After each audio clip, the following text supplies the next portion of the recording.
Well, while you get the recording going, we'll No, you'll it get took roll 20. it took me like 2 seconds to get the recording going, so Oh, it's well, done never now. mind Push the then. button.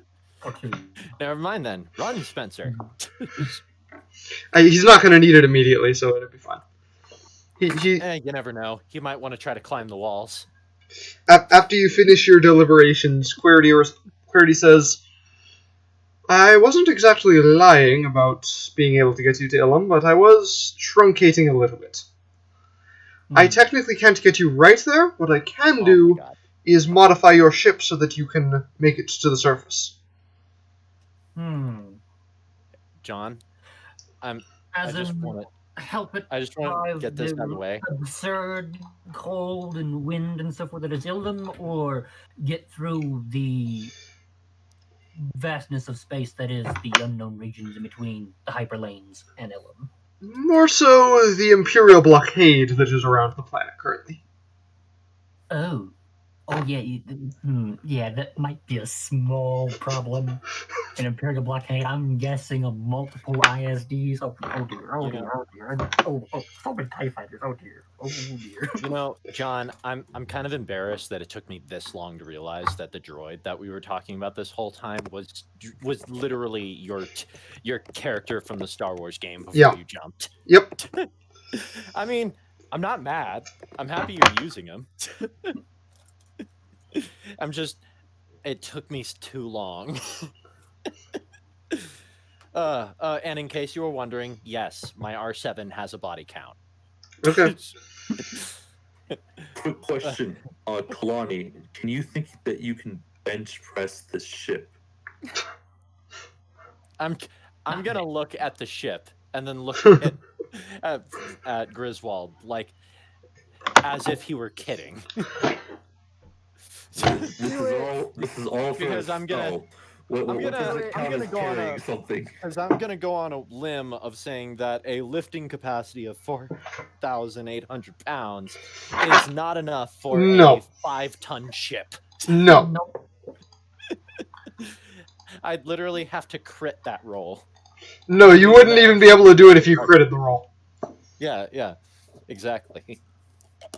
Yeah, no, just let me sit in the pilot seat and turn on the repulsor lifts for Pete's sakes. Yeah. Listen, we're not launching the ship by having Kalani throw it. I mean, as enjoyable as that be, there's still the problem of how do I leave the planet? No. I had this plan. It's like you attach yourself to the ship, so like that you say. Wait, that are you seriously suggesting I tie a tether to a thing I throw, and that's how I fly? No. This is for getting past the blockade. You see, I could cast greater invisibility on you, and because you are technically carrying the ship. No! I would like to. All right, quick question. How do you account for me trying to carry a ship in the vacuum of space with no foothold whatsoever? I'm sure that's not carrying the ship. That is literally the definition of being pulled by the ship. No, Griswold, that is not going to work. I think you're leaving out a detail. I don't think Kalani's armor feels. No, it most certainly isn't. The closest it has is like a thin cloth on the inside to keep sand from getting in my eyes. Yeah. No. That's the best it's got. It is not a sealed suit. And even if it were, how would I breathe? This is true. Because you're not from modern technology. Anyway, so I'm going to turn to Gordy. Do you have like a cloaking drive or something? I do. He points backwards towards the Anasazi. Is that the species that inhabited Yavin 4? I don't remember. I didn't even realize there was something. MASSI. Yes. He points back towards the temple and says, "I have it stored in here. I've been living in this old temple for a while." He waves for you to follow him, and he takes you back into the temple and shows you a cloaking device and a couple of other devices, things like signal jammers, stuff like that. We're like, ooh, Stealth technology, generally speaking. yeah, Star Wars stuff. Then And how is this supposed to help us? it literally makes us disappear. And it hides us from, and more importantly, it hides us from their scanners. Yes. Kalani's not going to even pretend to know what that is. I'll be like, basically, you know, my stealth belt that I just vanish. Yes. Think about a bigger device that does that for the whole ship. I could grasp. I'm not sure about scanners, however. All right. Do I have to make a rule to teach Kalani about modern technology? Yes. You've been rolling pretty good on that, I would like to point out. Make a technology check, which would be, just make a technology check. Would he get a bonus to that? Because he's been really good about that for some reason. Sure, half proficiency. So intelligence and half proficiency. Because for whatever reason, whenever he's patiently explained it to Kalani, she's always got it for some reason. Which was hilarious. I assume that the cloaking drive has like either a repulsor or a little lift or a repulsor in itself to lift it up so we can move Yep, to the moving thing. No, you have no idea what Griswold is talking about. She may as well have been speaking French. Wait, what did she roll? Wow. Wow. So you literally dove into the deep ends of like the math that holds the universe together. She explained all the quantum physics behind radar in the vacuum of space. Which doesn't even remotely help. You see around us there are waves, and these waves will produce some form of energy, and this energy bounces off a sensor. Kalani just staring while she's explaining, and then calmly turns towards Varut and say, "So how are we attaching these to the ship?" We put them inside on the deck and hook them up to the cable. It will take me a couple of hours to modify the ship to get that done. They asked about, Varut asked about if the devices had repulsor lifts to move them easier. Yes, they do. All right. Okay, so yeah, I'll turn one of them on and be like, now, one of you could just push this inside up the ramp. And I'll start turning on the other repulsors. Just gonna push the floating object. It's by far not the weirdest thing I've seen so far here. I guess I'll just do not. I push some buttons and it magically floats, as far as you're concerned. Yeah.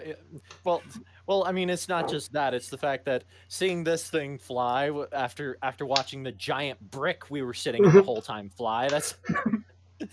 At this point, she just assumes everything flies.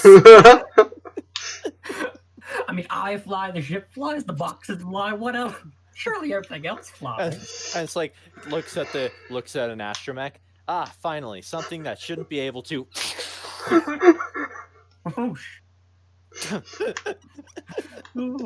just gives up.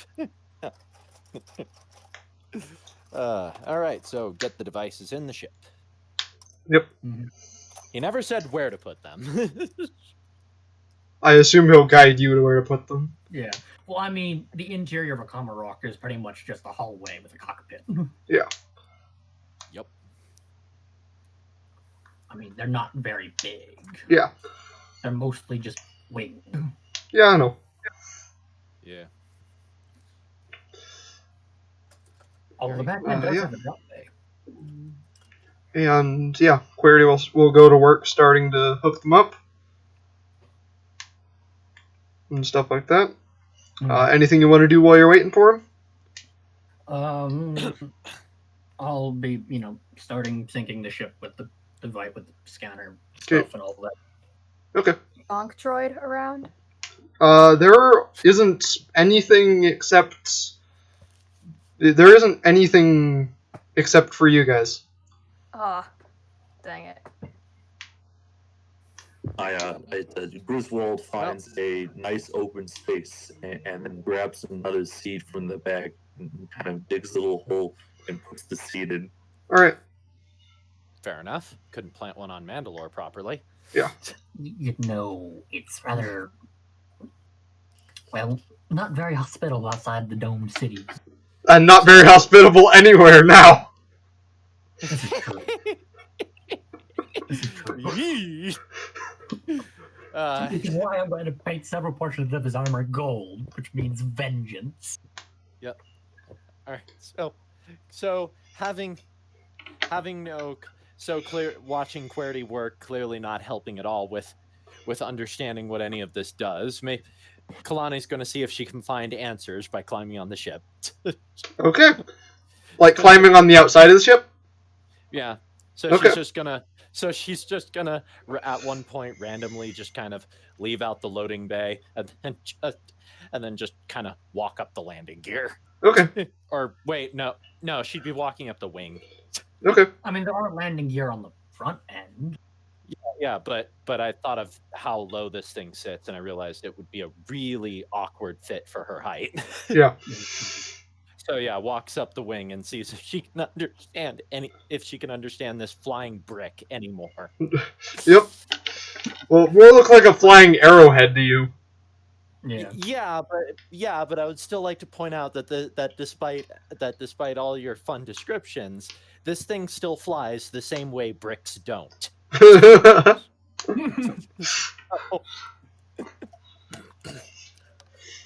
Hey, it at least has better aerodynamics than some Star Wars vehicles. Yeah, I still have no clue what they were trying with the TIE Fighter. The TIE Fighter, the Gazanti, CR-90. So many of those ships have like zero aerodynamics. Like if they didn't have a rocket engine and anti-grav projector, they would drop like bricks. My personal favorite is the Falcon because I mean I can understand it in principle because the ship loads things on the front of it. Mhm. But it's still a weird design choice to have the cockpit sit to the far right of the ship. Yeah. Yeah. Like literally on its own armature. Yeah. Although nothing flies as weird as all the Star Slave Wars One. ships are only strange because they do both atmosphere and space flight. If they were space only, they could be whatever wonky shape you want because space doesn't care about aerodynamics. Exactly. But the fact of the matter is that we can all agree no ship is weirder than the Slave One. You clearly haven't seen very many uglies. Well, yeah. There's a lot of ugly ships that are weird, but I don't think there's a lot of ships that land on the back, Fair enough. like on the broad side of the ship. That's just weird. Yeah. Yeah. I mean, the cockpit is literally facing. When in the landing position, the cockpit is literally facing the sky. It actually makes me wonder isn't. how you land that thing. It actually comfortably. isn't. We get to see in the Mandalorian that the cockpit does No. actually rotate. No, What it we doesn't. see in episode 2 when the Slave One is sitting parked on the landing pad in Camino, you sort of sit in it like a command pod in a. You're pretty much space sitting on rocket. your back. You're sitting. I'm on your pretty back. sure they showed the cockpit rotating when it Mandalorian, takes off. Both times they That showed might the be the- cockpit, it clearly did not move. I'm pretty sure it did. It didn't. The only It might place not that have been the moved cockpit, it was might have the been the loading conference bay. table. The only place that moved was the loading bay. It is the weirdest design choice, and bear in mind that thing's supposed to be a police cruiser. Yeah. Yeah, it is very strange. But anyways, so we hook up all the things. Yep. And it takes many hours. It takes a couple hours. There's no way I gained more intel on this No. thing. Nope. There's no way. You have no clue how it works. Yeah. Wait, if we're gonna be, in hyperspace for a month, we should probably find food. We're gonna be in hyperspace probably for a couple days. Oh, And yeah, At least. there's some rations on the ship, so you'll be fine. Yeah, plus some of the stuff we have ourselves. Yep. If I remember correctly, specifically the last world we visited, we basically stole a banquet. Yeah, I'm pretty sure you did. Yeah. Juno's still traumatized. Yeah. I mean, we got your Scooby snacks. I'm too traumatized to eat the Scooby snacks. Because that's Somebody. That was a terrible Scooby.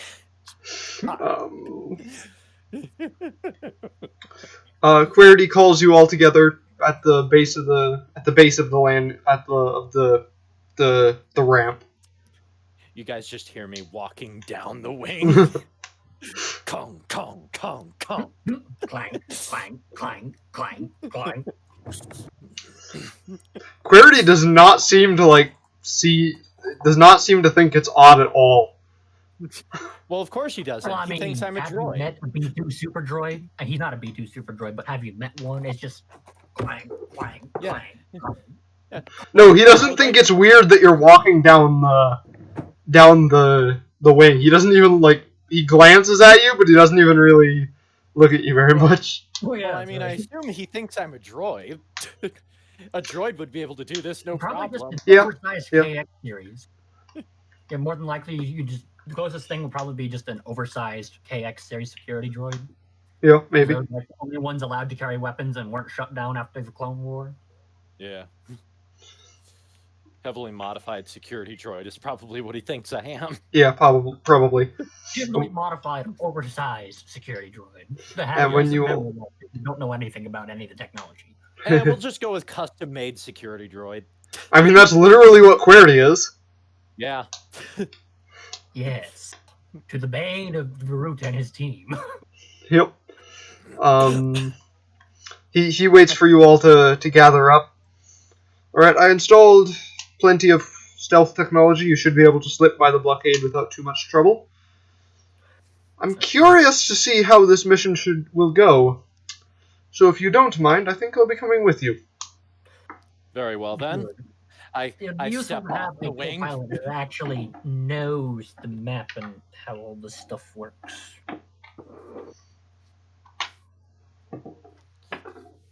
What did you say? Sorry. I'm just saying it would be quite useful having a co-pilot that actually knows the map, how to work a hyperdrive. Yep. Fly us out. I did read up about that. Yeah. Yeah. And if you bothered to patiently explain it to Kalani, she'd get there. Maybe. Eventually. At some point. I guess. Maybe she'd get there literally as soon as we don't need the ship anymore. So yeah, I'll step off the wing finally. Alright. Yeah, so you... So, we should be going. No sense to wait around. Mm-hmm. Long journey. Gonna look at the ship a bit wary. It'll probably take us at least a couple days to get to... I see.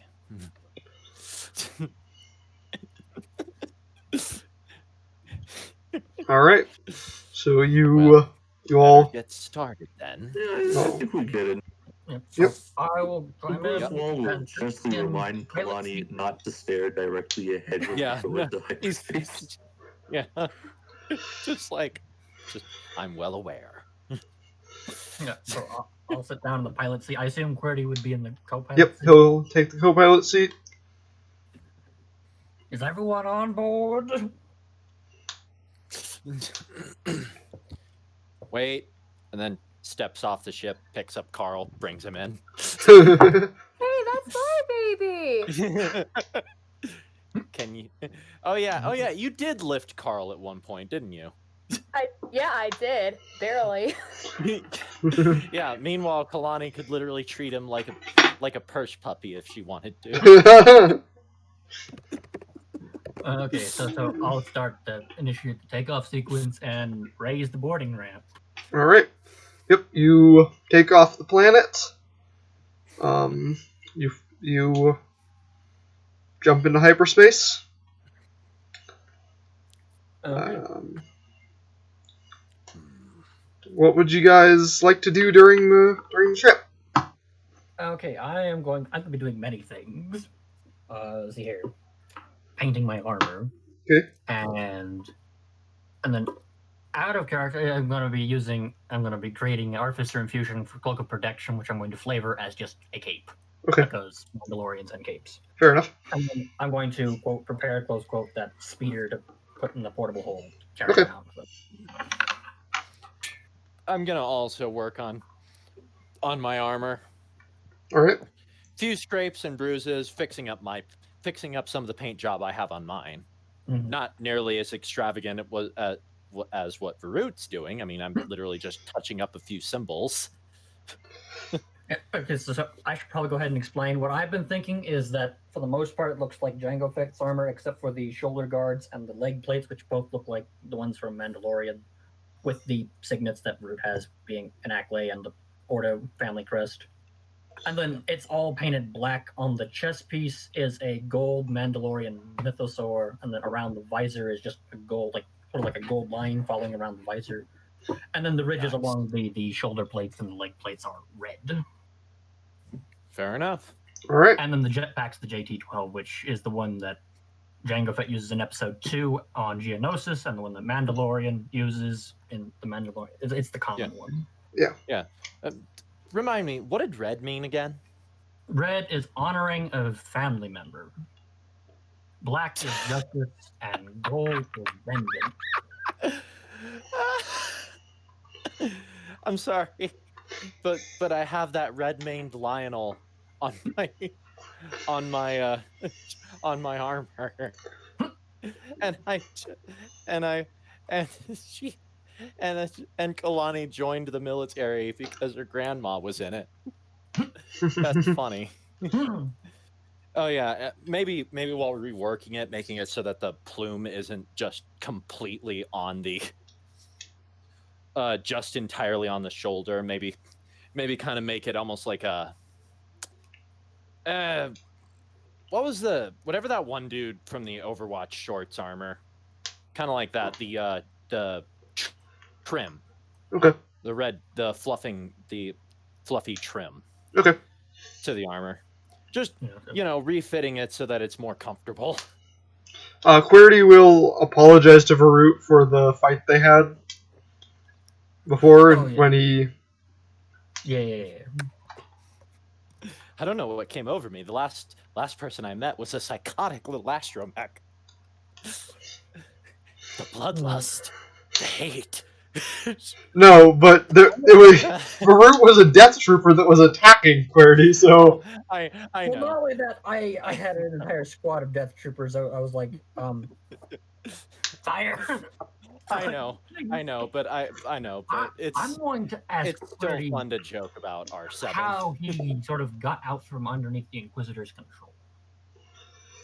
It's a long story. I believe the original result was that the developers built me with a little bit too much free will. Mm-hmm. I began to question my orders, and I eventually slew my creators and the Inquisitor, and fled.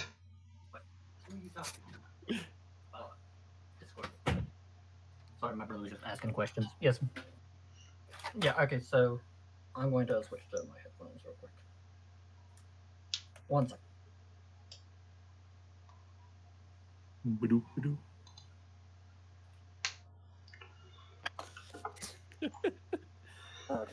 Just overhearing that story probably made Kalani just think to herself, well, it's a good thing that...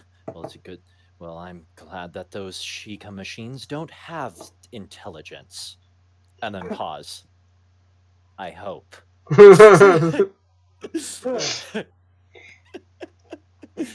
Terrifying piano music begins to play. I mean, what's the worst that could happen? Oh, there's literally a game about the worst that could happen. Oh. 2 of them, actually. I know, but shh. But yeah, we'll get to that, John. We have robots. They have brains in them. They're called robo-brains. Wait, isn't that just a cyborg? Well, yeah, I guess. If it's just a brain, yeah. And you've also got the security robot things. Yeah. Yeah. They only Where have I'm- one leg. The humans from my dimension banned robots a while ago because they kind of took over the galaxy, and it didn't turn out so well.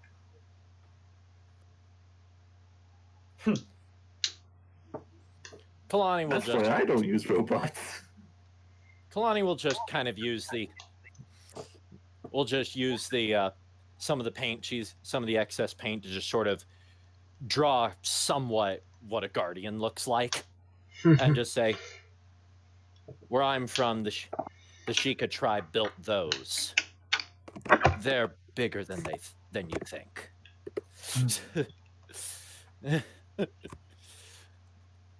They're also quite powerful. Don't know much about them. Hmm. I just know they're called guardians. Do they guard things? I assume. Sounds a bit like a KX series security droid. Yeah, it sounds like a sentry bot. Those things are terrifying. All I know is that whatever they look at has a tendency to die.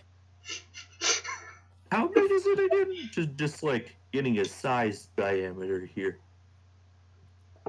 She'll look at the drawing she already made and then try to draw a bigger version and then roughly draw her height compared to that.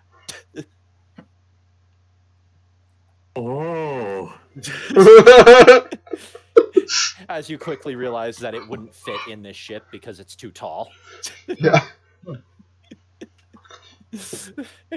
There are smaller ones.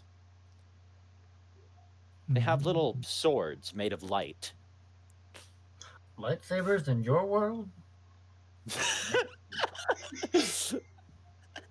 Although, fortunately for me, if we ever encounter any lightsaber-wielding maniacs, my armor will resist them. You, however, will want to stay away from them because lightsabers will cut through anything that's not Beskar or Cortosis. Ah, so like wraith swords. Like what? Wraith swords. What They're is that swords exactly? made out of pure emotion, in like a solidified version of it. Essentially, they can cut through anything due to a micromolecular field that's surrounding it. Well, a lightsaber is basically it's a laser sword. It shoots out a beam of energy and it just cuts through everything, even blast doors, although that takes quite a while. All I know is I've seen the monks carry these light swords as well. Oh, it's nuclear weapons. Yeah, they can cut through anything. Yeah. We'll blast Yeah. them open more than anything. Yeah. Just we all give a glance to Juno just in case she does something stupid with the fat man. I take the mini nuke out. I'm gonna be like, put that thing away before you kill us all. I raise it up over my head. I Juno, face don't palm, make me but I don't start actually face counting. palm because I have a Annoy. target in the way. I face palm, but my face palm is halfway because I have a helmet on that's in between my face and my hand. I fake drop it again. Make a dexterity check. Okay, John, you had a roll last time. I'm aware. Wait. What is anything I can do? No, there's nothing you can do. I'm like, wait a second. Is there anything I can use to like catch this thing or something? I don't think there is. Nope.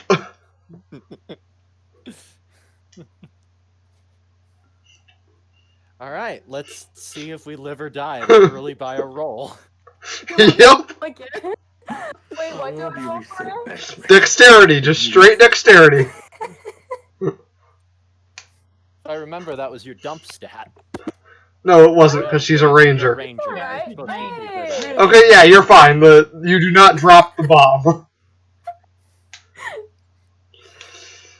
Can I confiscate them? Fine. Don't touch it. What was that, John?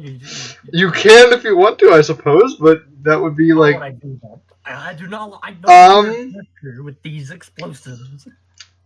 Do you want to do it forcefully or do you want to do it sneakily? I'm just sort of like walking up and ripping them out of her hands. And like, I'm holding the mini nuke close to my chest. You do have two of them. I know. I'm just holding one of them close to me like a baby.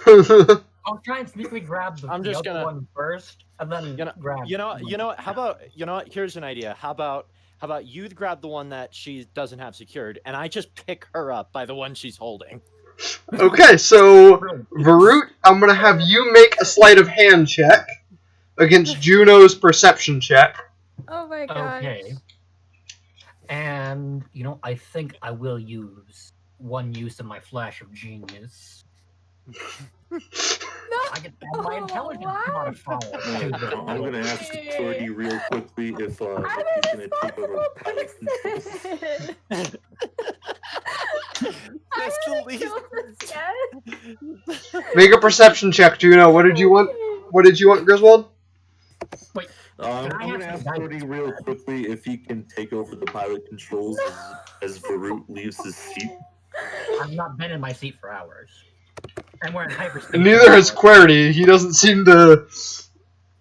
He waves a dismissive hand like we don't need it. Yes, you successfully snatch away the mini nuke she doesn't have secured. And then Kalani, make an athletics check against Juno's athletics or acrobatics check.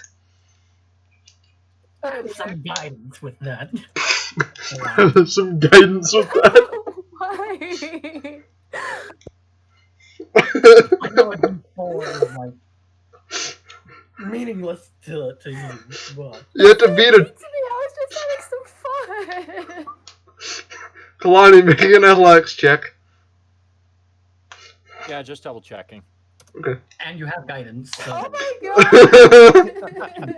So I literally just picked her up by the mini nuke and just shook it until she's like, no. Yep. And Oh, you guys are so mean. You'll get these back when we're not in an enclosed space. They're not gonna blow up. Maybe. That sounds reassuring. Like, I would like to point out that regardless of where we all stand in the ship, we're all in fireball formation. Yeah. Regardless of where we stand. Yeah.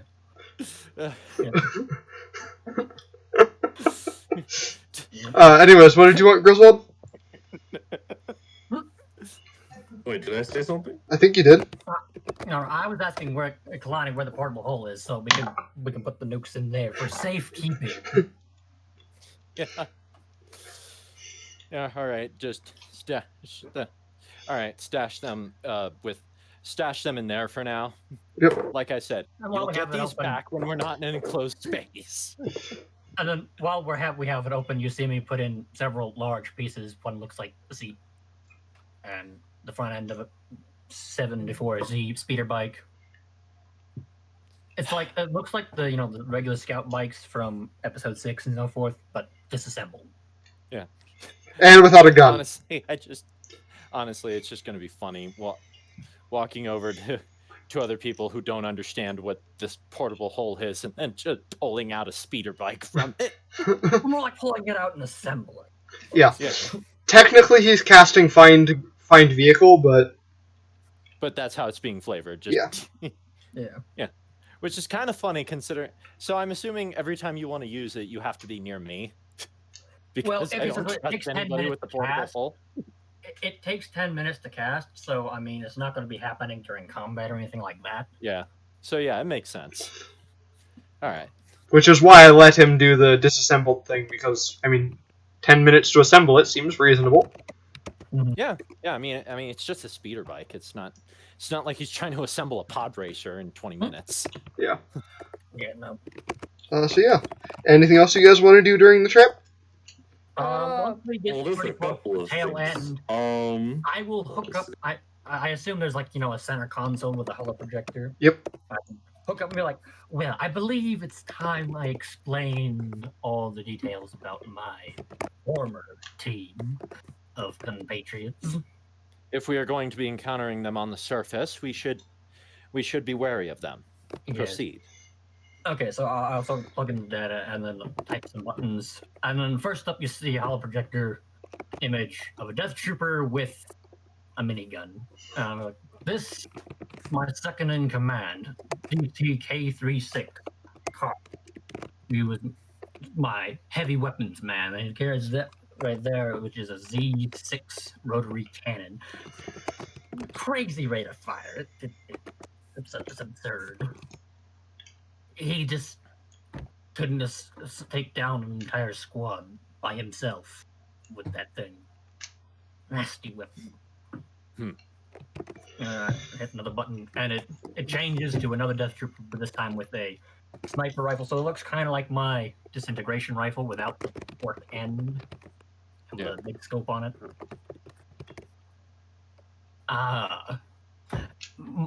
The world's not the world. One of the best snipers and trackers you will ever meet here.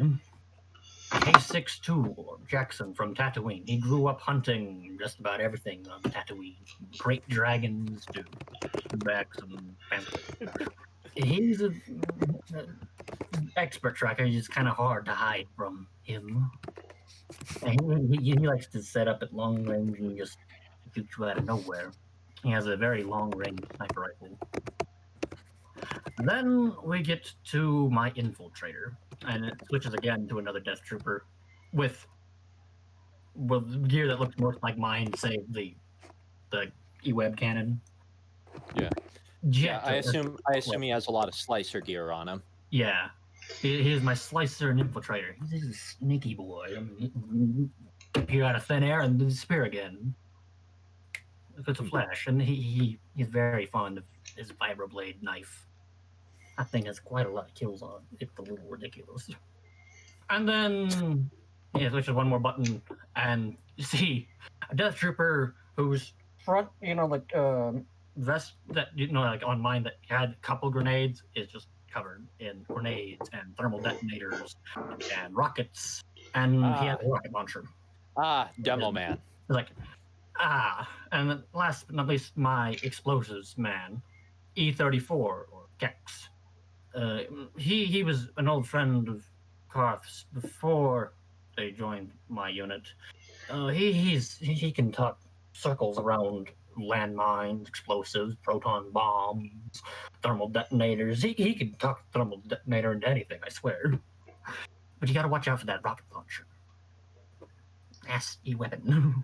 And then, of course, there was me, the close quarters guy with the mobile turret and the leader of the unit. Be on the lookout. They're all very, very deadly on their own, and as a team, well, we were one of the more highly utilized, shall I say, Black Ops units. I personally built this team myself after I was transferred to the Death Troopers by Grand Admiral Thrawn.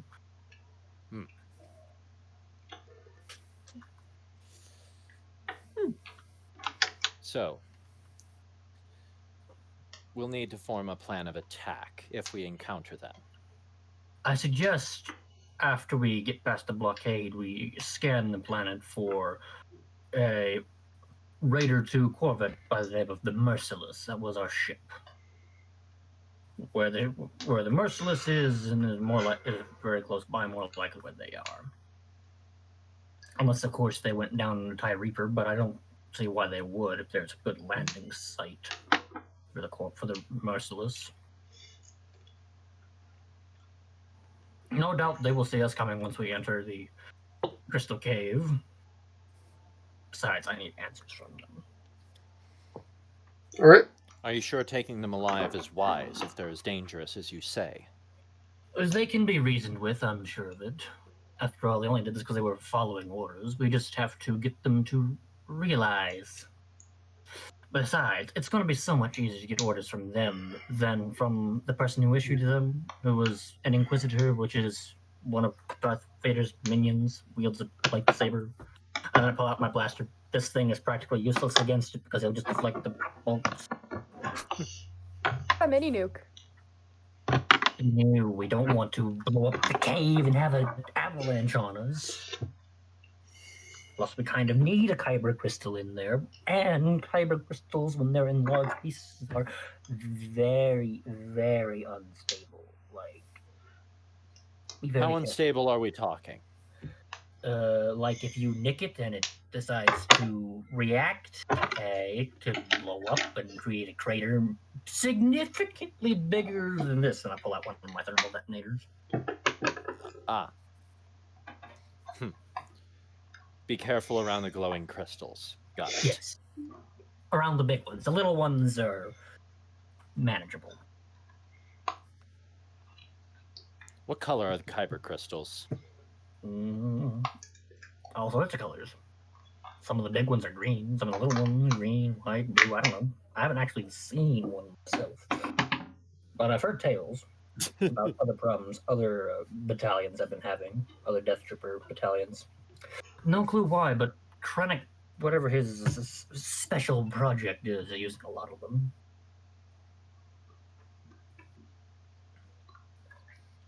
I see.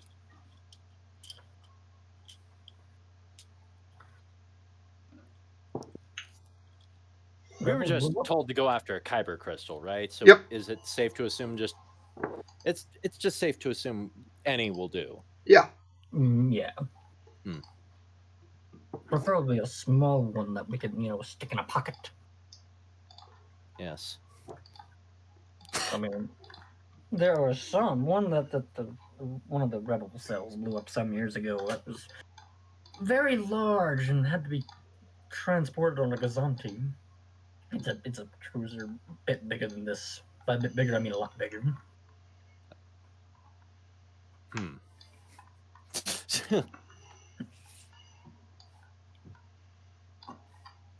So, I assume at some point we reach the planet. Yep. Is there anything else you... I have things to do in the meantime. Okay. Go ahead. What was good roll doing? I didn't hear. All right. Okay. First, I'm going to cast contingency. So whenever the next time I cast haste, specifically, guiding bolt as a 4th level spell will also be cast simultaneously. Okay. Fair enough. And I guess other than that, we're gonna need someone to look after the ship with the robot. I have a plan. Griswold takes out that strange-looking flute that she has, and she starts playing it.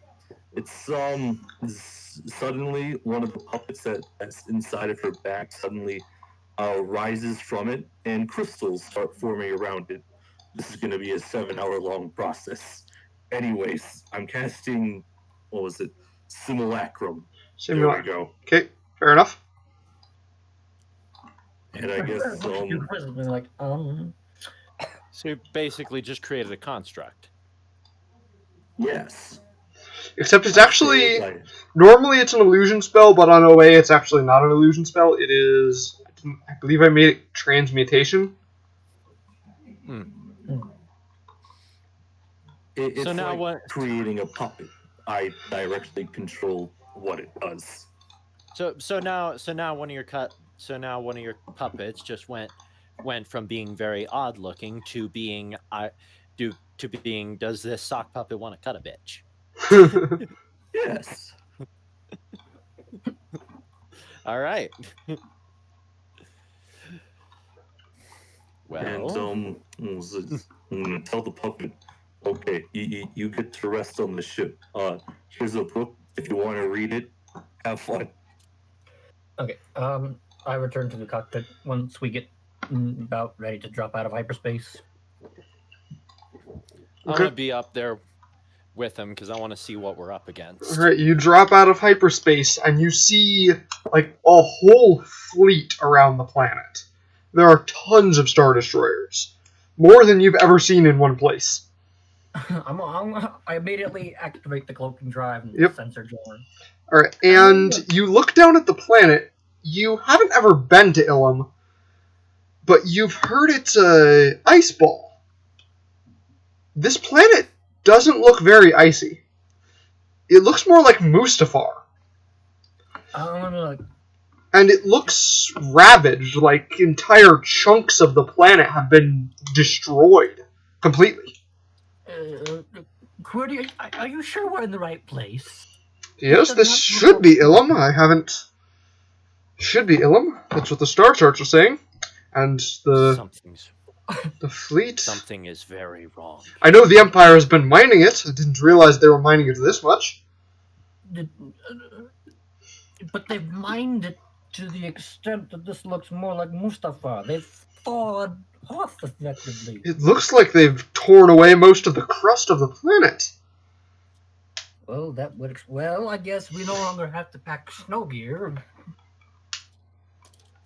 No, instead we're just going to have to melt.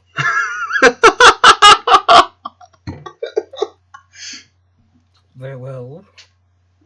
Off to our deaths. May the force be with us. Hopefully. There are some sections that aren't just covered in lava, but most of the sections are just sections of lava, but there are some like larger rocky islands in the lava. So it most definitely is like Mustafar 2.0. Yeah. Basically, it looks like they've stripped away most of the crust, and the mantle is what you're seeing. Oh, this is going to be just peachy. Yeah. So you do what you said. You scan the planet. You do notice the Merciless docked on a spot on the planet. The cloaking device works. You tense up as you pass past the Star Destroyers, but they don't seem to even notice you're there. Any particularly noticeable ships like the Chimera or an Executor class SSD? No, just a bunch of ISDs, and some smaller picket ships as well. Yeah, just a whole swarm of ISDs with Architons and Gazantes and ties galore. What graveyards made a killing with the Empire? Yeah.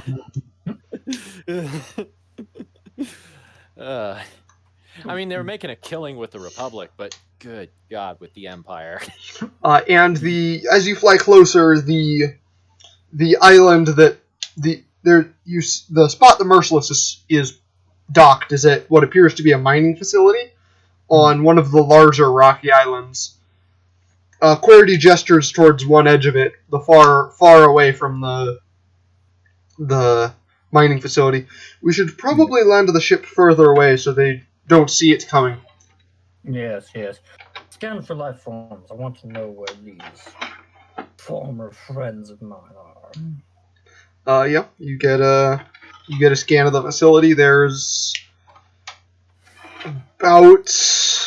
It's a pretty small facility. There are some larger facilities across the planet, but this one's a pretty small one. It's about 100 people in it. Okay. Between stormtroopers and staff and... Yeah, stormtrooper staff, Black Ops death troopers, miners. Yes, that have been... The death troopers, you heard that they were reassigned here just to, get them out of the way so they don't interfere with anything. They don't start asking questions. Were there any life signatures coming from the Merciless itself? None. Okay, so they weren't in the ship. Okay. No.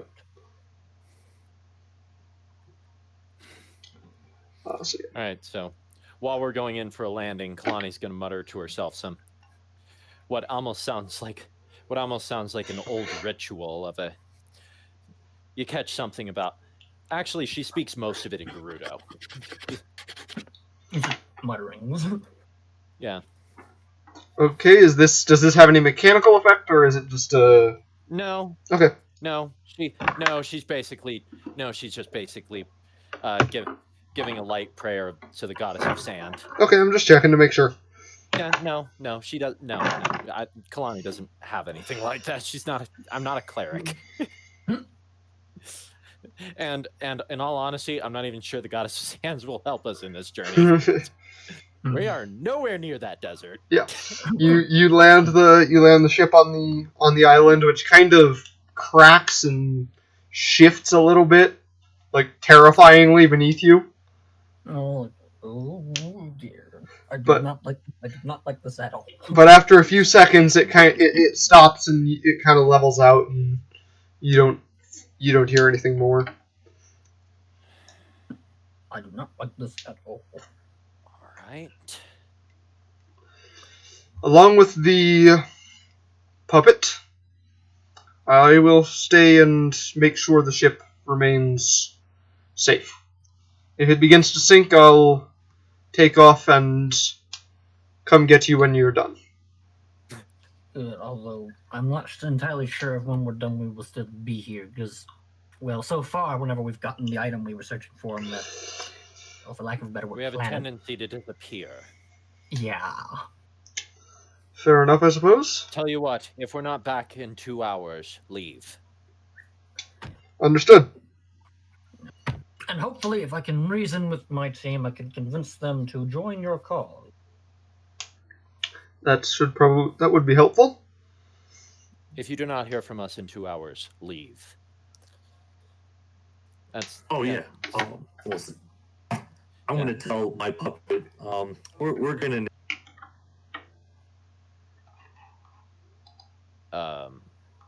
What?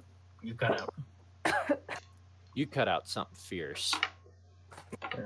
If I don't come back in 2 hours, listen to the robot guy. Alright. The puppet just gives a nod. Mm-hmm. Oh. So. An over-exaggerated salute. The walk to the mining facility is a half hour of just misery. You know, the heat isn't enough to cause any real harm, but it doesn't feel good. I mean, you're basically walking on the surface of a volcano. So Yeah. The whole time, Brute is muttering about Felucia and Tatooine and a whole host of other planets you don't recognize about high heat. Home sweet home, I guess. and you make your way to the facility, or you come up over a bit of a bluff and see the facility in the distance. Close. You're close. Wait, we see somebody? No, you see the mining facility. You don't see anybody. Okay. There are a couple of ships docked outside, including the Merciless. Oh, yeah, I go ahead and give Juno her nukes back. We're not in an enclosed space anymore. There's no risk of her immediately killing us. I go get inside the mining facility with all the kyber crystals. What? Oh, until we get inside the mining facility, yeah. Okay. Yeah. I'm going to lower the rangefinder thing on my helmet to sort of look ahead if there's guards at the entrance. There's only one entrance, and there are a pair of stormtroopers stationed there, looking like they don't want to be there.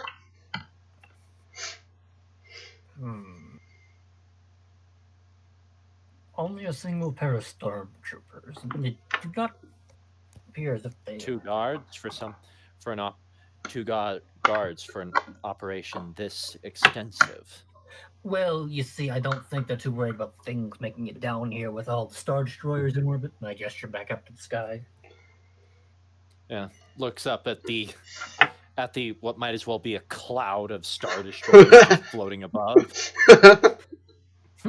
Although, I bet you we could get security codes to all the doors from the Merciless, assuming they haven't changed the code on the boarding ramp. Root's sort of thinking out loud when he says this. And how would getting into your old ship help? Because the team is assigned here, so they will have access codes on the ship that will allow them to dock and will allow them to enter the facility. We can steal if we can get a copy of the codes, then we can just walk right in.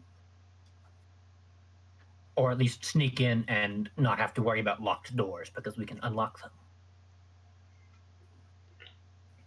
Well, it's either that or fight our way through.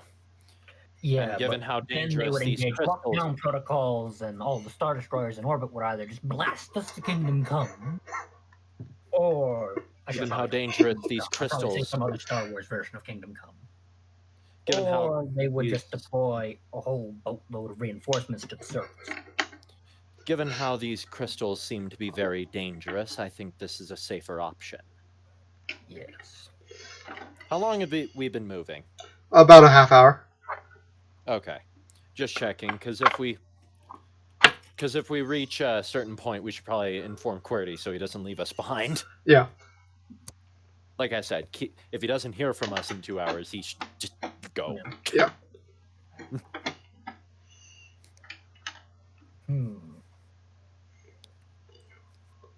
I look around. Are there like any large chunks of just rock sitting around? I mean, I know we're in a rocky area, but are there like There are large boulders and bluffs and stuff. Yeah. And they're like, maybe we can distract those guards so I could sneak down to my old ship. If you, Kalani, can provide a distraction by throwing a whole bunch of these rocks off over there. Don't let yourself be seen, of course, but get the stormtroopers focused to go over there, and I gesture in a direction away from the Merciless. All right. So, can I see the guards? Yes. Or, well, actually, I should probably roll perception. You're close enough you can see them. Okay. It's not like particularly hazy or anything, so. And they're in all white armor. Yeah. Yeah. Yeah, they're in the least stealthy armor in the known universe. Yep. I mean, mine is down. My best. Though their armor is very dirty.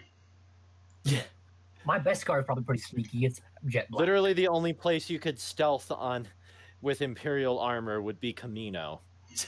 Or an ice world. However, although that depends on how clean the hallways are. Yeah. Or an If the hallways ice are world too because clean, you'll white. be clear as day. Armor is white. Wait, so we just gotta distract these stormtroopers first. Yes, but don't get yourself noticed, and then they'll sound the alarm, and all the guards will come rushing out, and then we'll have a whole heap of trouble. Alright, This is a sneaky mission. So, I'm just getting I'm trying to get an idea. Where is the ship in relation to the stormtroopers? The ship you're in or the ship you're going towards? The ship we're going towards. It's off to the side. So it's like if they wouldn't directly see you if you were boarding the ship. They would have to be looking towards the ship to see you. All we right. should probably make a sound though, so that it'll distract them while because I understand that from our own ship, ships make sounds when they are open. Well, I assume because it's Griswold, landed, aren't the you? boarding ramp is already down. Griswold, Yeah, the boarding ramp is perhaps already make- down. Oh, okay then. So we could totally just have Varut sneak over there, and if Yep. a distraction is absolutely needed, we could have Griswold like make sounds originate from not us. Yep. In some other place. Alright. Yep. So if you're going to do that, Varut, make a stealth check. Okay. Yeah, that'll do it. You sneak onto the ship. The guards do not suspect a friggin' thing. You know what's worse? You know, I can only think of one place worse than this. Tatooine. I know, right? The sand. It's just awful. Gets in the boots, especially. It's everywhere. It's everywhere. It's everywhere. Okay, so I'm going to use. At least this place is kind enough to just kill you. Pull out an empty code cylinder and insert it and download the entry codes to all the doors. Okay. Yep. Oh my gosh! If we could get I'm this going to go done. to the ship's armory and see if they have any other grenades, any C-25s or anything like that. Highs or lows? Let's go with highs. Alright. They have 3 C-25s and a pair of sonic imploders. Okay, I'll take all 5 of them. Alright. Right, okay. Okay. And then I'm very certain we wouldn't be carrying around nuclear warheads, so I won't even bother looking for that. Yep. So yeah. Yeah, no, only one of us is silly enough to do that. Anyone else smell burning? Okay, I sneak back. Alright. Yeah, I'm not going to have you make another check. Yeah, you return to the party. Well, Did that you was get very them? productive. You see, on my bandolier I have more grenades than I left with. Very. How likely do you think it is we could fool the guards to think we're a new team? Well, suggesting that 3 of the 4 of us look either like robots or aliens at the moment, I don't think I that's sort gonna of look fly at with your it. axe for a second and be like, well, the Morians use axes. I don't see why you couldn't. And with my getup.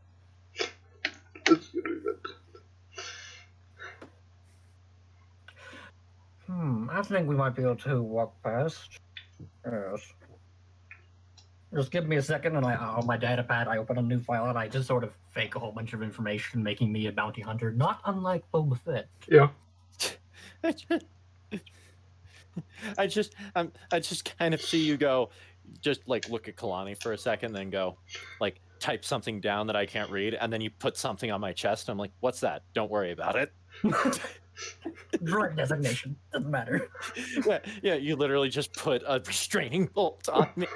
Doesn't do anything, but it looks right. And yeah, so I really like this idea, so make a deception check at advantage. Okay. Am I seriously just going to be some random security? Am I making this check, or should You are making the deception check because you're the bounty hunter. Yep. Yeah. You know, yeah, I'll use one of my Flash of Genius. Yeah. So I Do you can. want a guidance with that? Oh dear goodness! I am a genius at these security protocols. As the 4 of you walk up, one of the guards looks at Varut. Code cylinder. I just pull it up here. He shoves it into the little receptacle thing, pulls it back out. Codes are good. I just pictured he saw us coming up and was just like, oh, so you're the new patrol. He just does not give a single crap. He lets you in. Well, I mean, yeah. He's just waiting for a shift to be done. That's a very strange looking nexus you got there, but okay. That's a strange droid, but whatever.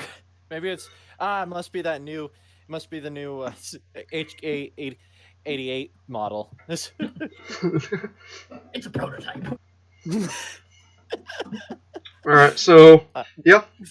I love blue collar stormtroopers. That's always my favorite. Right, okay, so I approach a terminal and download a map. All right. Facility. Yeah, you get a map. You see that there is a central room that has like a. It seems to be like the main processing room. Mm-hmm. And there's some other rooms off to the sides, hallways, a bunk room.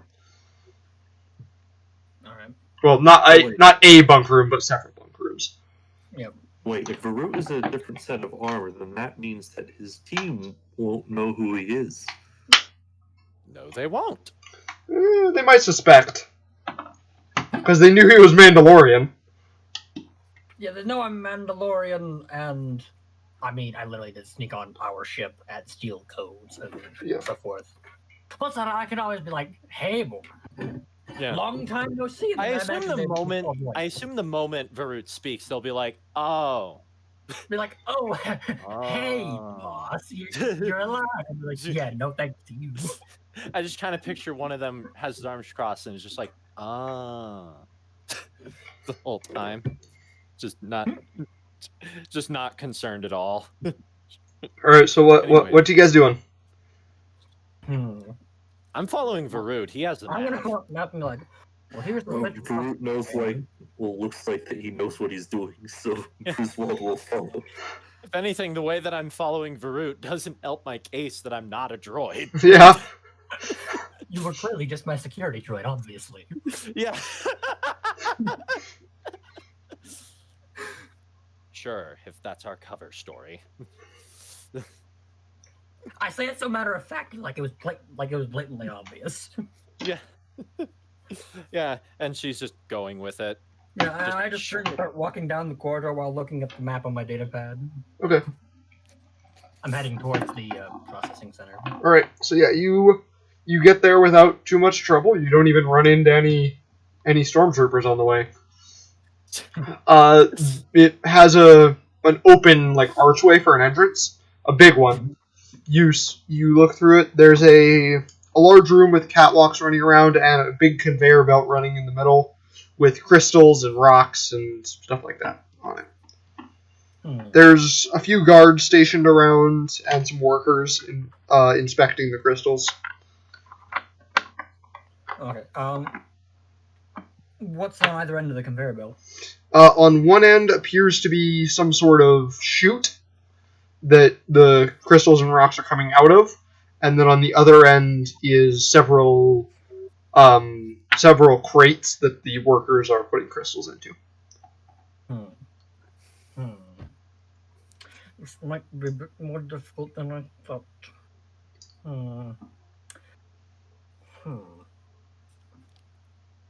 Because I'm out there trying to figure out how, like, one could just sneak up and just grab a crystal. Yeah. But it doesn't look like that'll be very possible. Besides, if we did that, there's a chance that we'll disappear, and you want to find your group. Yes. There's a conflict of interests here. Not that I'm encouraging this. Go for it.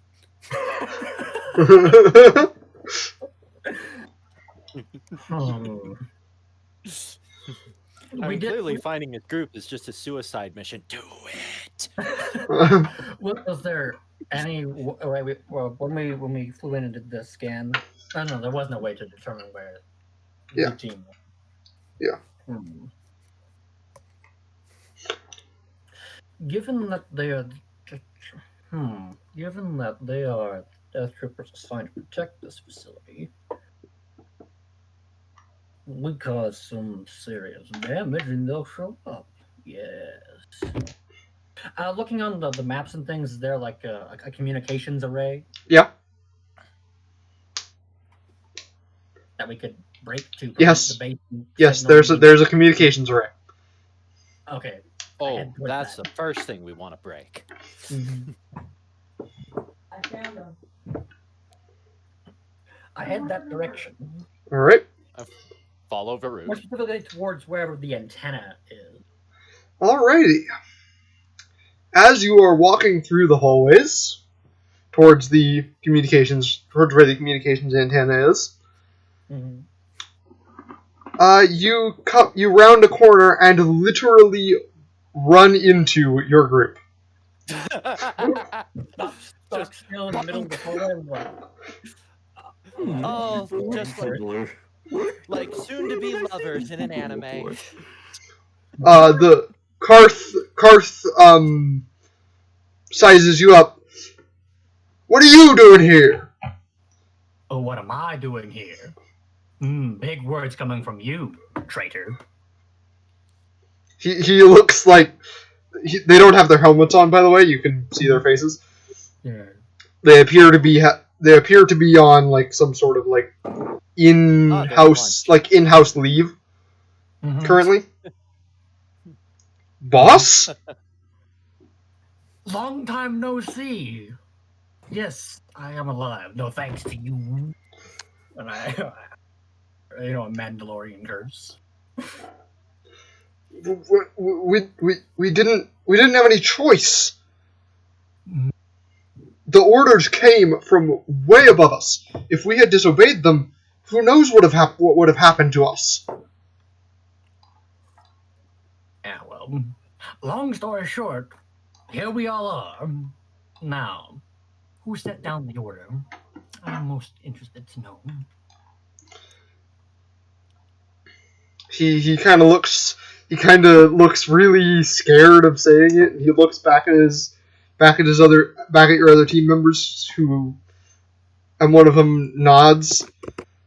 Came direct from Lord Vader.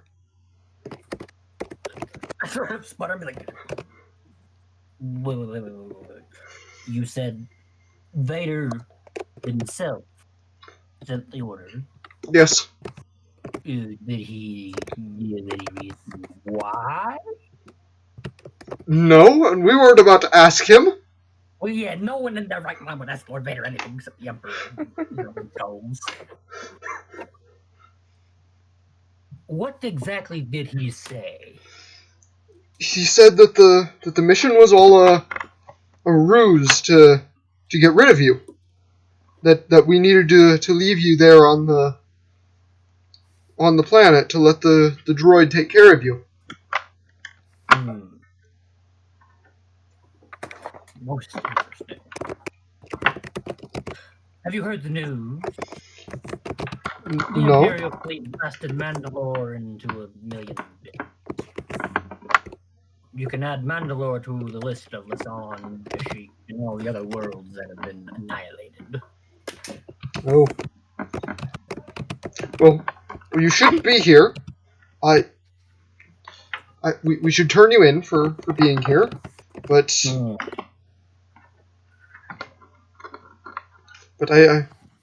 he kind of like sputters a little bit, doesn't really know what to he clearly doesn't know what to do.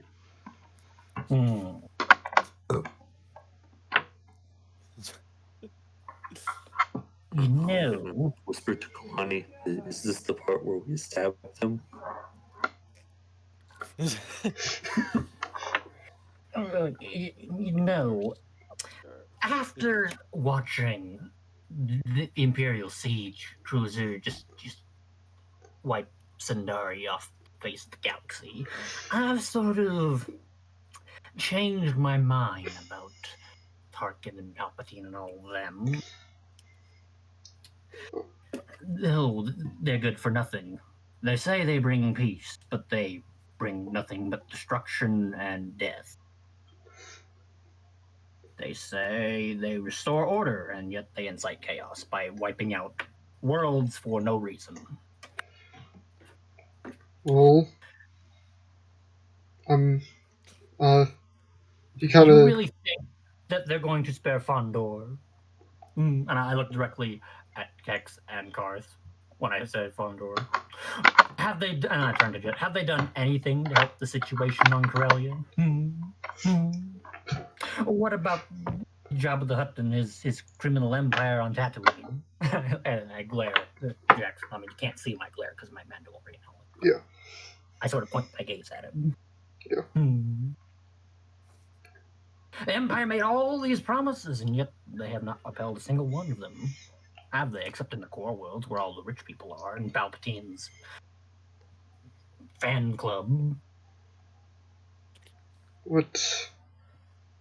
Well, how do we know you're telling the truth about what happened to Mandalore? We haven't seen you for years. I take off my years. I was told it's only been a couple weeks. Weeks. I'm out of character. I messed up that. I meant weeks. Okay, then I didn't say that. Okay. I take off my helmet. I was wondering whether we were actually dealing with some time screwy. No, we weren't. I just messed up my speech as well. I put it like under my armpit, open a data pad that has just the recording from the sensors on the rock, and I slide it across the floor to them. They watch stunned, and one of them, they all seem like they can't believe what they're seeing. But after it finishes, Karth looks at you. Well, you're You're no liar. What would you have us do? They're unstoppable. Well, we know how much trouble the rebels have been giving Thrawn, and he's supposedly the smartest of all the admirals. Perhaps they have a better solution, or at the very least, we go down fighting. I have a ship waiting here, and that droid, coincidentally enough, has been helping us out. He is expecting you. I show them the coordinates. I shall be back, but I have a mission that takes far too long to explain. Oh, but one thing. Can you tell me how I can pick up one of the kyber crystals without setting off the whole Imperial base? Which one's the slicer again? Jet. Jet comes up to you. You got a map of the place? I open the map on the data pad. He points towards a spot. The crystals come in from the underground right here. That's where they're broken away from rocks and stuff. You should be able to get one from there. The workers won't care. They get paid to break rocks. Typical slave mining labor. I don't think they're slaves. Might be. Regardless, that you should be able to get your crystal there. Whatever you need it for. Yes. Well, hopefully when this is all over, we'll all come out of this nonsense alive. May the Force be with you, my friends. And I show them Good thing to be saying. where the Rock is. Yeah. I put my helmet back on, and I turn to go back towards where the chute is. I pull out Comleak, and I tell Query, "Good news! I've convinced my former friends to assist us." And in fact, Brad, that was such a good speech. I'm going to give you a critical card for that. I'm just because Kalani has no reason to trust them, I'm going to do an insight just to be safe. All right, go ahead.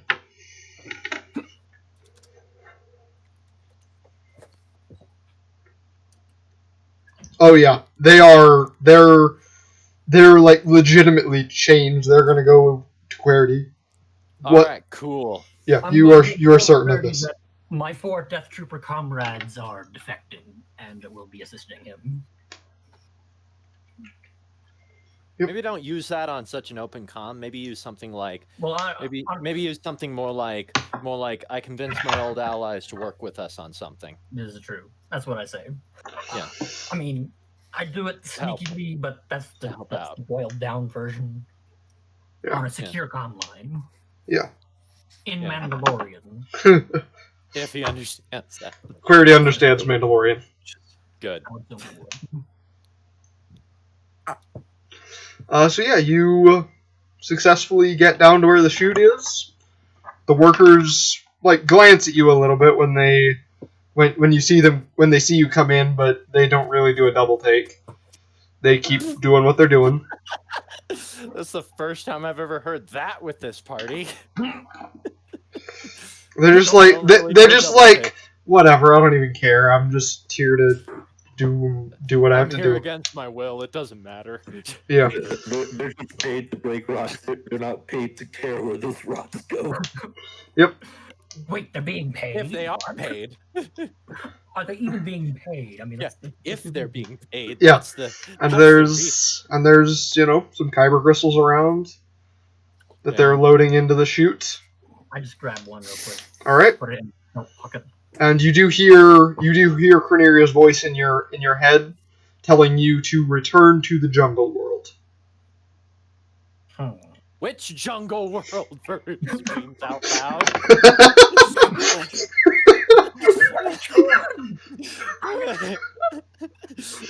we start walking back to the ship, I just start naming planets. You hear a deep sigh in your mind. The one you were just on where you met the droid. Oh, that one. Real help me unspecific. Like, honestly, I just thought it would have been funny if we went to Endor. And then we just heard an exasperated sigh from Cronerian say, "Not that one!" Flies to pollution. No! We obviously can hear her screaming and kicking something. I try to be mystical and mysterious, and you just have to ruin it by having 2,000 different jungle planets! Before finally just screaming it's Yavin 4 in the most unprofessional tone ever.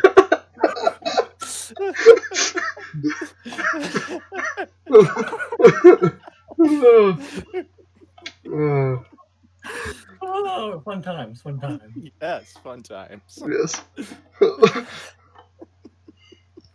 Alright, so yeah. Right. So now we just need to somehow bluff our way out of here. Yeah. Which shouldn't be hard, given the fact that we had a very solid bluff. Yeah. Yep. I just head back out the way we came with the Yeah. paper. The guards pay you no mind. They... Yeah, I mean... it's not even a new shift. You rolled a 19 on your deception check. So they don't really care, to be honest. I mean, they don't care to begin with. The 19 was my stealth. The 19 was my stealth. Oh, you're... Nat Then, 20 oh, was yeah, nat 20 on your deception check.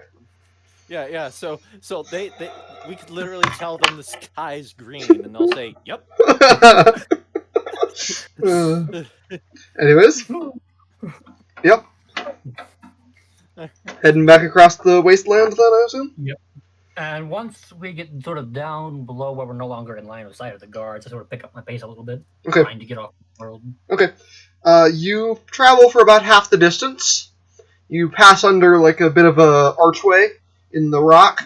Like, you know how, like, arches in Utah? It's like one of those. Oh. Yeah, okay. And after you pass underneath, your hair stands on end. You hear a noise behind you.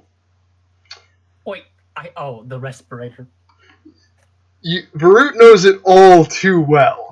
Heavy, wheezing breaths with a slight mechanical edge that sends a chill down your spine. You turn to see wait a second.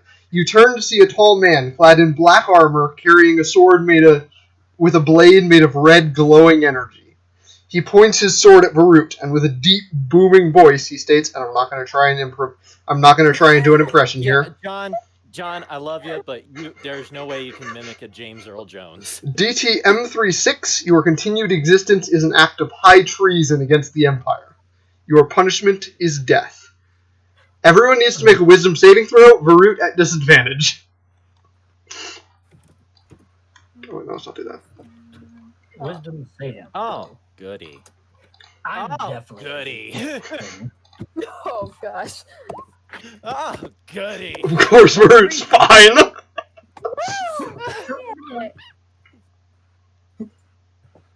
Okay. Can I just be like, no, I'm not actually doing this yet, but I'll just be like, time out, wait a second. Why?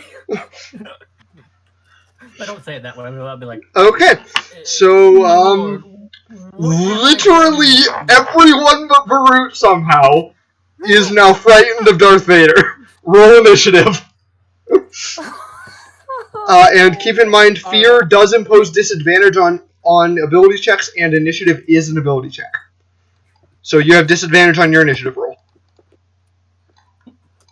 Yeah, I'm just gonna look at Darth Vader and be like, my lord, what have I done to warrant your wrath? Oh my Up until gosh. I was abandoned on the Yavin moon, I had served the Empire So, with... I'm just going to wager that Darth Vader and Varut are going first. I haven't rolled his initiative yet. He also rolled a 13. So everyone rolled pretty terribly for this one. Alright, Darth Vader has a you know what? I'm gonna let you go first, Varut. Okay, does he not answer my question? He does not. Darn it. I'm Well, gonna you turn to wasted the others your and be bonus like, action. I'm gonna turn to the others and be like, you might want to run. And I'm then pretty good at that part. I draw out my electro staff. That's the only thing he will cut through. Activate it. And... Do I want to ready an act? Actually, you know what? And there is a passageway you can get by like down here.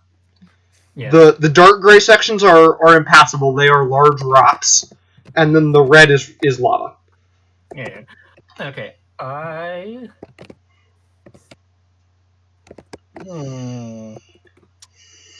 Yeah, you know what? Okay, so here's my trick. Can I just shoot up 20 feet? Okay, fair enough. And I pull out one of these C25s and I chuck it right at him. Alrighty. That's a dexterity save, right? Yes. Wait, does he have proficiency with those? He does not. 17. Darn it. Passes. So he takes half damage then. Okay, so... And this is just general equipment, so it would not benefit from marking. Really? Really? 1 damage. Really? Worthless piece of junk. That day.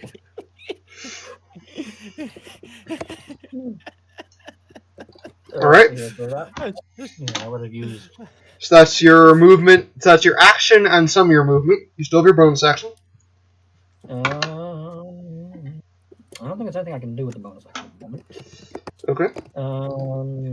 I'm going to use my movement, the remainder of my movement to fly. See here. Is it 60 for flying? 60 feet flying, yes. Yeah. Okay, I'm going to move back to here. Alright. While hovering 20 feet up in the air. Yes. And holding an electro staff, because it's the only thing you won't saw in half with that lightsaber. Alrighty. Darth Vader is going to take a legendary action, and he is going to cast Bigby's Hand, which is him using the Force, basically. Force choke. Mm-hmm. He is actually not going to Force choke. He is going to attempt to grapple Varut with it, so he's going to attempt to pull him towards him, basically. I wish to deny this witch by casting counterspell. All right. At third, just at third level or at a higher level. Higher level. We're gonna do. Bigby's Hands is a 5th level spell, just so you know. So you would have to cast it at 5th level to just guarantee you cancel it. All right, 5th level. All right. So yeah, he holds out his hand towards Varut and tries to pull him, and then looks at his hand like. You just stopped Anakin Skywalker. And then he glares at Griswold. Oh gosh. So now it's his turn. Oh dear. Yep. Alright, he's going to move up Oh, perfect. to Griswold. And he is going to make 3 attacks with his lightsaber. Oh, beautiful. Plus.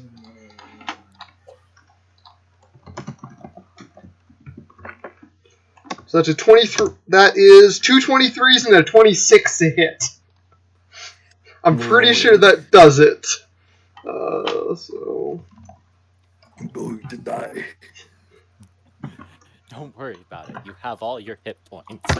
How bad could it Oh possibly dear goodness. Okay, you take 73 radiant damage. Yeah, I was like, this is bad. This is very bad.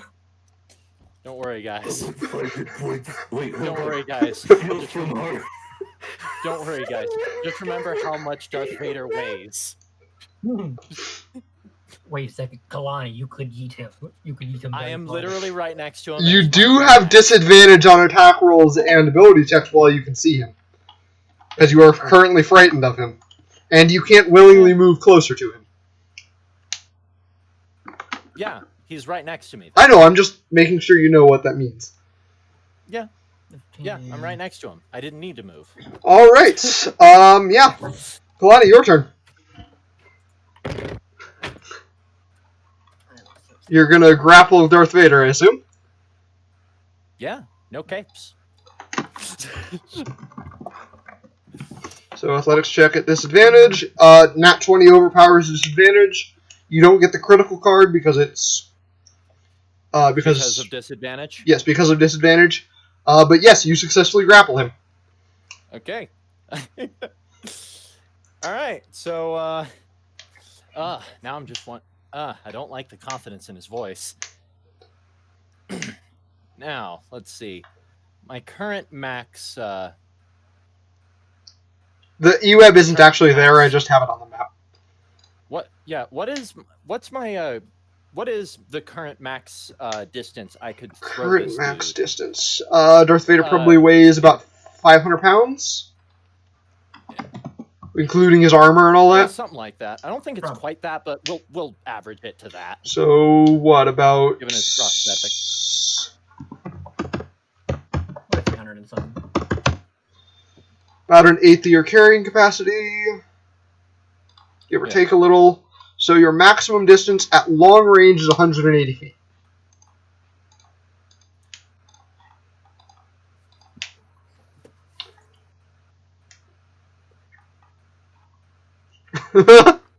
You can throw him anywhere on the current map. Literally into the lava. All right. I'm literally winging Darth Vader into the lava, like no. All right, I make. am re-Mustafa'ing this guy. All right, make Darth Vader. make an attack roll just to see if. I just want to see what. I just want to see if you roll like an nat 1 or something. So yeah, make an attack roll at disadvantage because you can see him obviously. Yeah. What if I close my eye? No, that's not how that works. I can see him, I can feel him, and the force is making me Hear him more importantly. Anyways, there we go, math. Okay, yeah, he goes flying.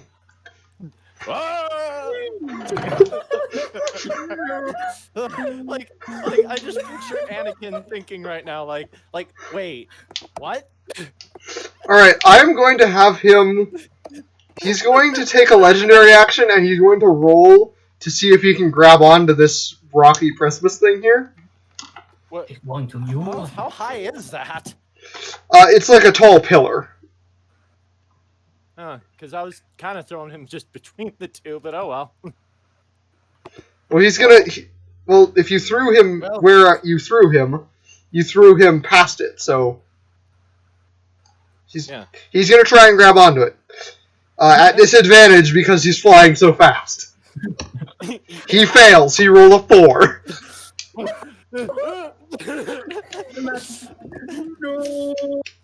No. Hey, question. Would that just make me no longer scared of him now? Yes, and you throw him far enough that you throw him like out over the lava lake, and there's like a tiny little rocky island in the middle that he lands on. So he's not like he doesn't burn up in the lava, but he's on the other side of the lava lake.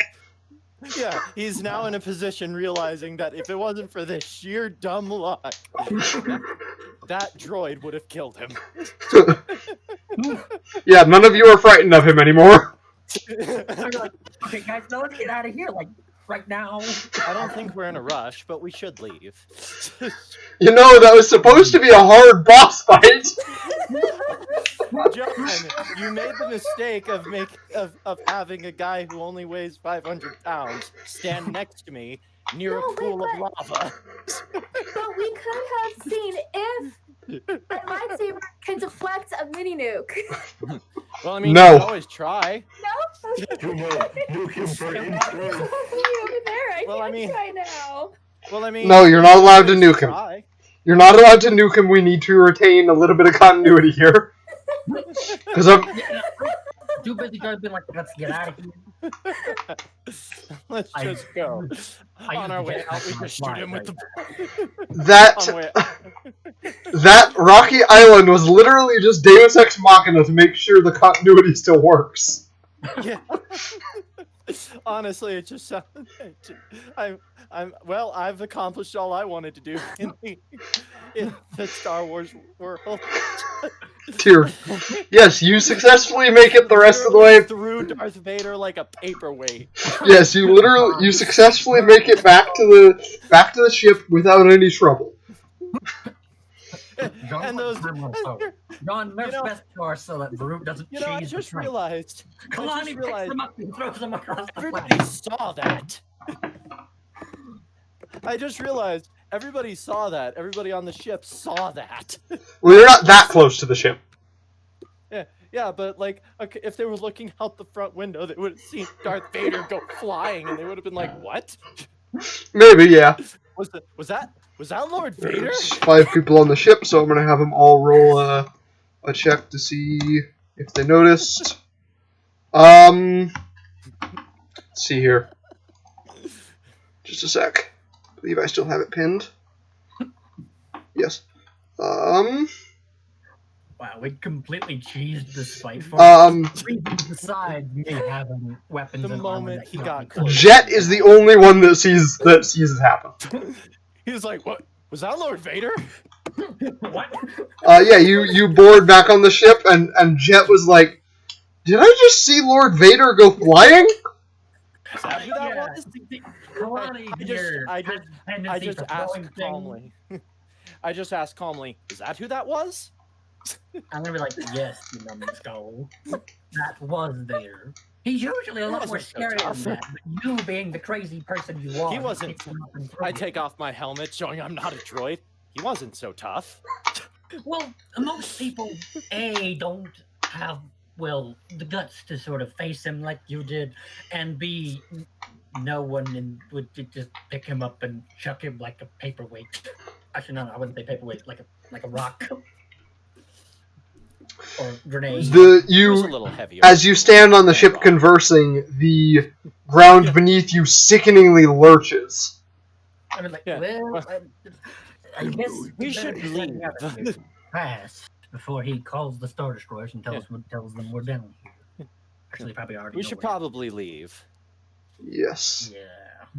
I just sort of set down the web. I'm just picturing Darth Vader just sitting there like, so how am I gonna get back? Just like making a few calls. Like, yeah, how hard is it for me to explain it to you? It's a tiny rock in the middle of a lava lake. It's literally only big enough that I'm standing on it. Just send a darn lambda shuttle and get me off this rock before I You don't have to land. Just get me a boarding ramp, and it'll be fine.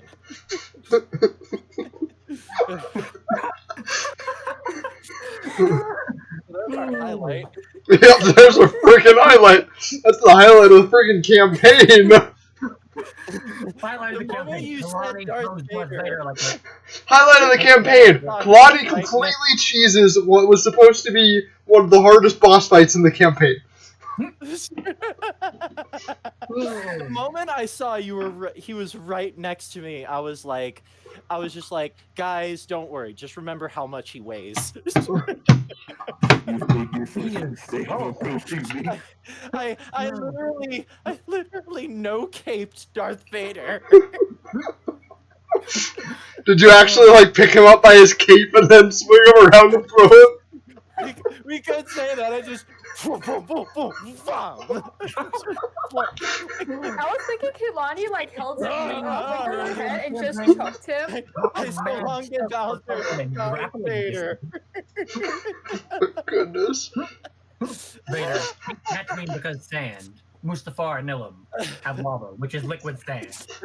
As you're walking away, you're just Vader probably took this encounter as a sign of saying, "Yeah, I should never fight on a lava planet ever again." as Kalani's walking away, she just says no capes. Yeah. And that's why we don't wear capes. I look around and be like, hey, capes are cool. So long, Armor. So long, Gay Vader. But yeah, you take off. You fly back out. I look out the window and see him still standing there. Yep, he's still standing there. Watching us leave. Fat loser. I made Darth Vader the least terrifying thing I've ever seen. You guys suck. You know that? I'm so sorry. My favorite thing is that we did all this build up for Darth Vader, and he just and then I showed the universe exactly what he is, an angsty kid with issues. Okay. Throwable object. Get it right. So you successfully returned to Yavin 4. Okay. Having a nice casual chat with those people as they quickly realize that they should never mess with my character under any circumstances. Yep. You land back on Yavin 4. This time there's a lot more around you where Querity directs you to land. There's a lot more ships. There's people. Is there a Corellian VCX left? Yes, there's a Corellian VCX 100. Am I Guys. not dead anymore? I'm dead. Guys, if Varut saved that as a GIF, then that's a rallying cry for the rebellion.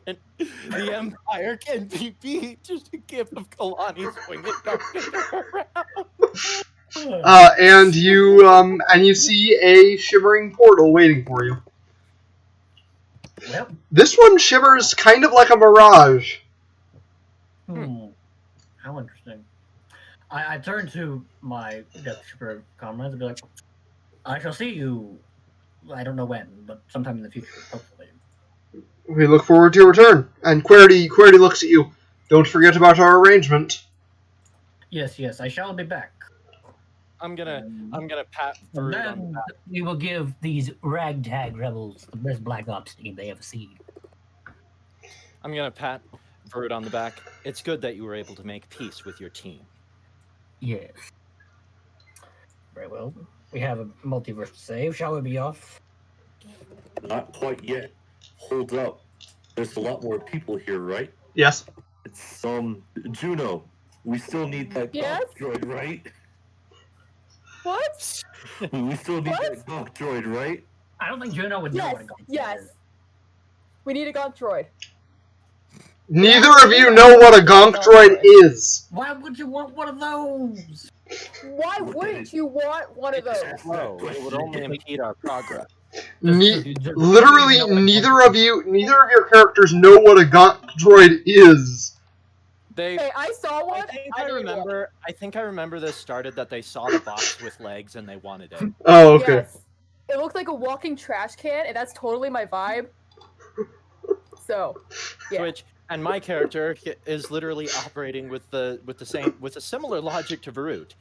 There's no point in us having it, and it would only impede our progress. It is very slow. You don't see any gonk droids. We don't need it, but It would be nice to have like a support robot. also we don't have an object from this universe yet. We need one object to put on the wall. Exactly. A gonk droid, and we can interact with it. I'm sorry, I just pictured a gonk droid just hanging on the mantelpiece. Not standing near, hanging. Its feet like going On the back and wall. forth. We wouldn't It's treat like them still- like that. Its legs still pumping like it's trying to walk away.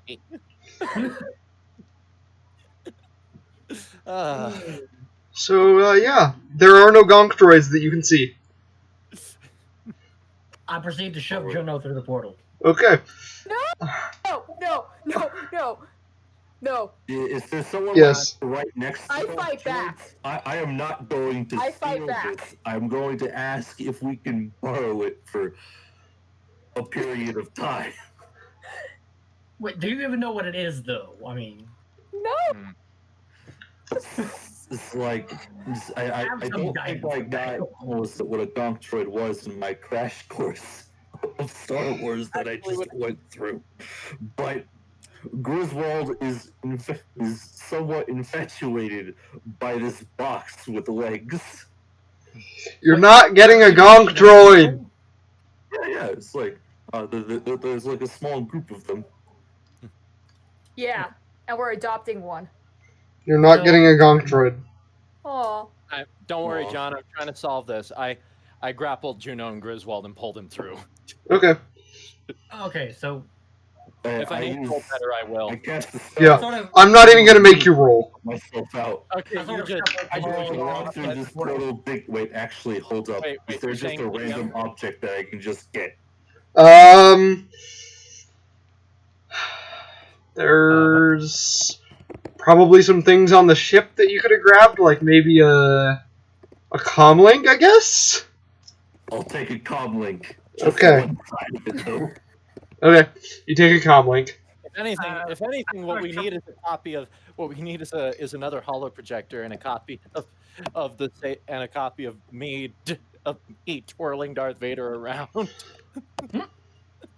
All right. After I'll download all the information right before I exit off Yeah. to the ship hard drive. I need And then I need this I'll sort of drawn. give a salute to my friends and then walk through the portal. yeah, That's after some deliberation, you all get through the portal, and you find yourself in a desert. Just scorching heat, desert. Yep, there's a canyon to one direction, and the desert stretches off into the distance in the other. Yeah, there's a look around. in the distance you can see both a large settlement and what appears to be a giant camel made of stone. I'm just looking around. I tear off my helmet and just in amazement. They finished it. Wait, hold up. You mean we're back where this desert, this endless sea of sand is where you're welcome. from? Well, I point to the canyon. Well, beyond there is Hyrule Field, grasslands. So this isn't just a duplicate of Tatooine. Okay, good to know. You are currently about 2 hours from Gerudo Town, is what you can generally guess from your bearings. Yeah. Kalani knows these deserts almost like the back of her hand. Yeah. Well, we're gonna die of heat stroke if we stay out here. So I suggest we make headway, and starts moving towards the capital. All right. So Towards her home. since this is about a 2-hour trip, I'm gonna have everyone but Kalani make 2 Constitution saving throws. How hot is Mandalore? Not as Probably not Gerudo Desert hot. Well, probably not. what about New Vegas? Also, probably not Gerudo Desert hot. Yeah, me and Okay. John Not spent hot, a lot but of I time mean- deliberating how hot Gerudo Desert is, and we came to the conclusion that Gerudo Desert kills you in like 10 minutes. So it's like Tatooine if it had a third sun. Pretty much. You're amazed because this place seems to only have one. Okay. Are we making the con save now or later? Yes, make them now. Okay. Dang nabbit. Okay. If you guys fall behind, Kalani will move back and just grab you and start dragging you along. Okay. 21. Juno, you suffer 1 level of exhaustion so far. After the first hour of the trip. I mean, I have a jetpack, so in theory, I could just take off my helmet and fly up a little ways and then Yeah. basically give myself some wind. Okay, fair enough. You don't need to make the second save.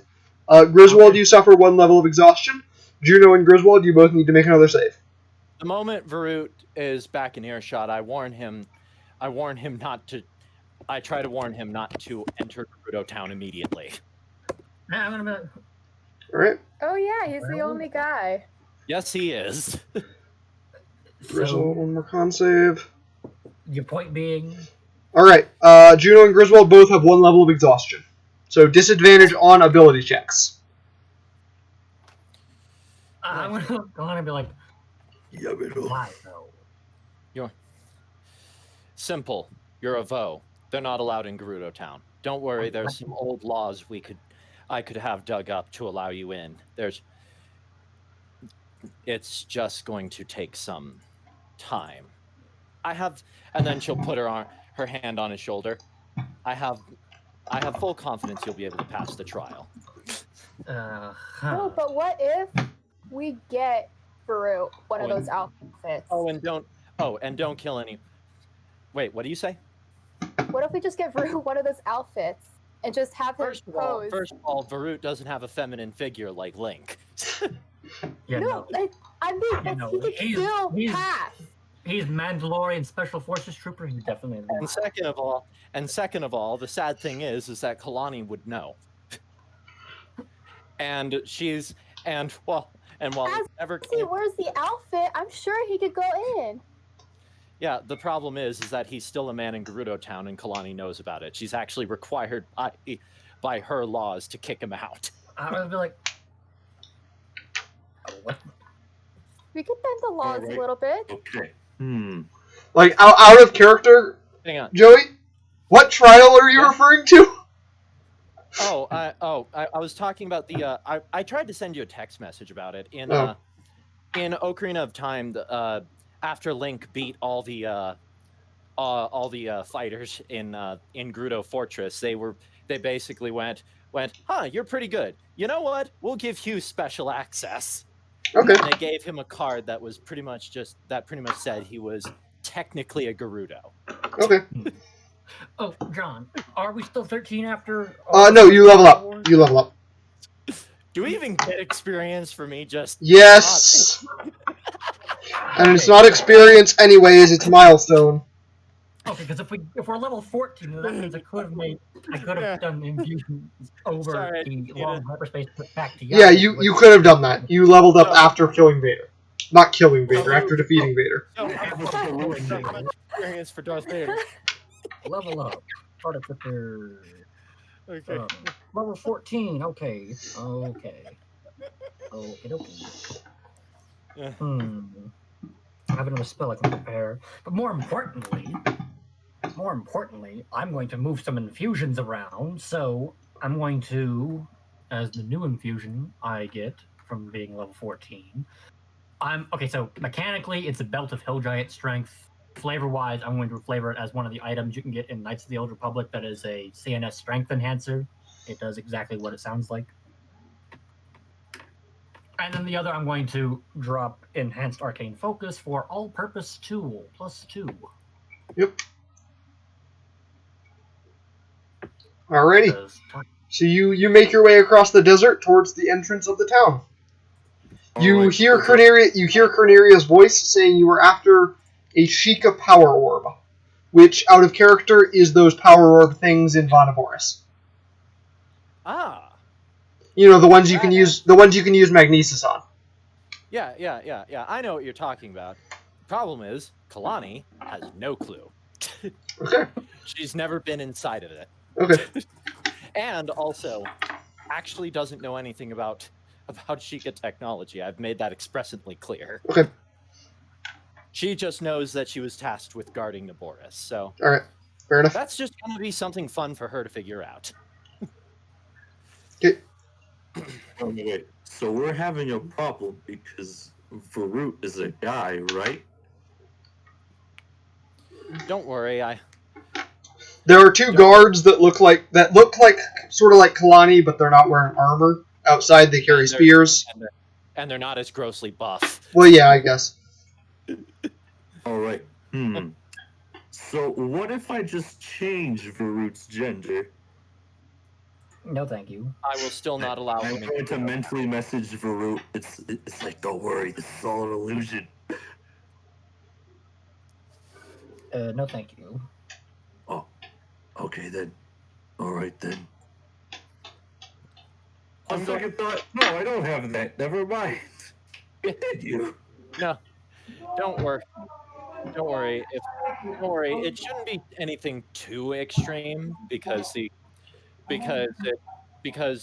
trial that Link went through. Well, call it a trial is a bit weird, but the thing Link went through wasn't anything.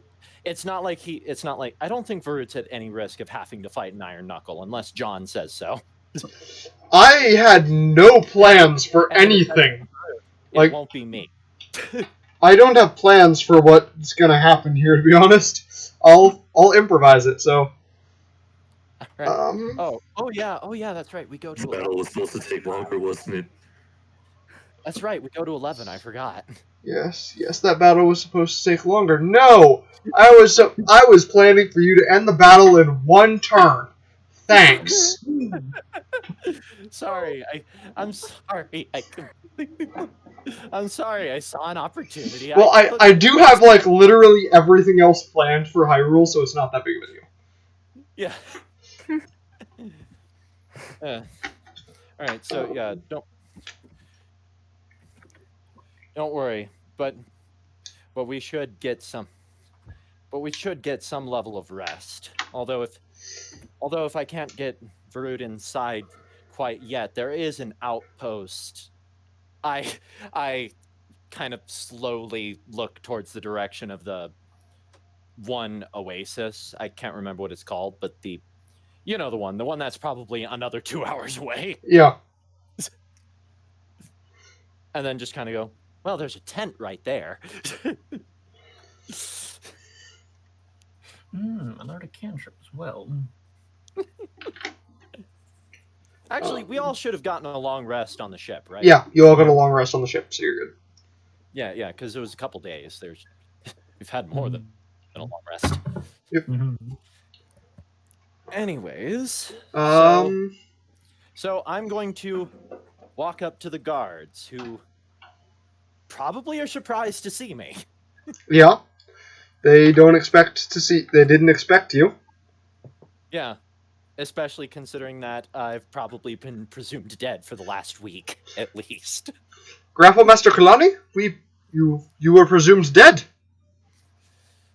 What happened at Arbiter's grounds? I don't know. I was never there. Then I suppose I'll have to ask someone who was. It's good to see the town still strong while I was away. Yes. Where were you? That is rather complicated.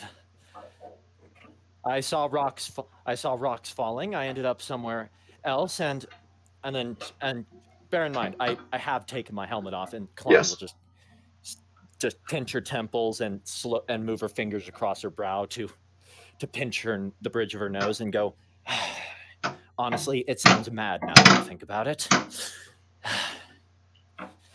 It sounds completely insane now that I think about it. Long story short, I was somewhere else entirely and have encountered things that I still can't believe. Would love to share the story one of these days if I could somehow make it sound like I don't belong in an asylum.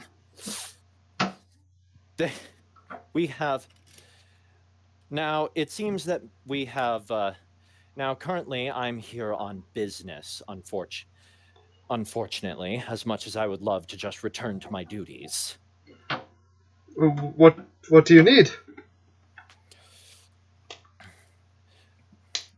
Trying to think. I hadn't... I didn't even think we were getting this far tonight. I hadn't had time to plan, ironically. Even though we haven't played for like 3 weeks. Like I said, ironically. It's actually been longer than that, hasn't it? I haven't thought of Kalani for a while. Yeah. So you understand. Yeah, I do understand. I'm just giving you crap. Yeah, no, obviously. Just wing it, like I did that speech with my troopers. So yeah, first order of business. Couple outsiders will require entry into Gerudo Town. Unfortunately, one of them's a Vo. This provides a problem.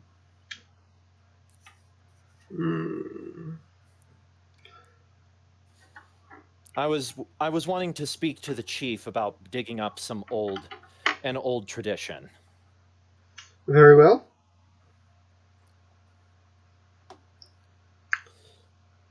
So we're just allowed in, right? Because Yes. well, at least I am. Yes, you were allowed in. Yeah. trying to think if I should have anyone stay with Varut, but at the same time, I don't trust either of them.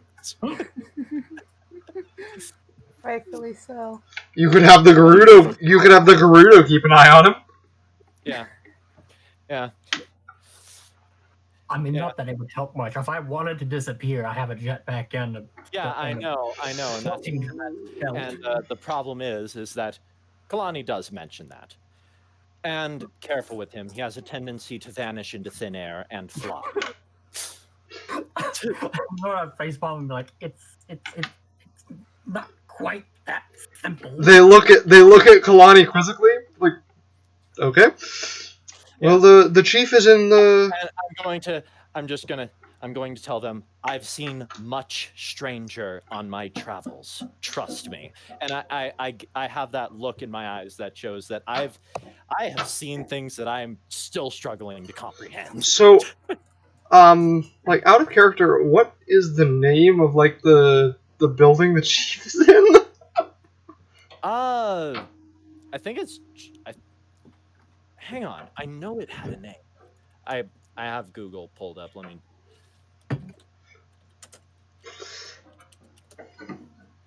Gerudo Town. Let's see. Wrong wiki. Wrong wiki. Great. Yeah, wrong wiki. Okay. That's how you know the fan base does a lot of stuff. There are multiple wikis. Yeah, right. When your first phrase of going to one thing is going wrong wiki. Wrong wiki. Anyways. No, aha.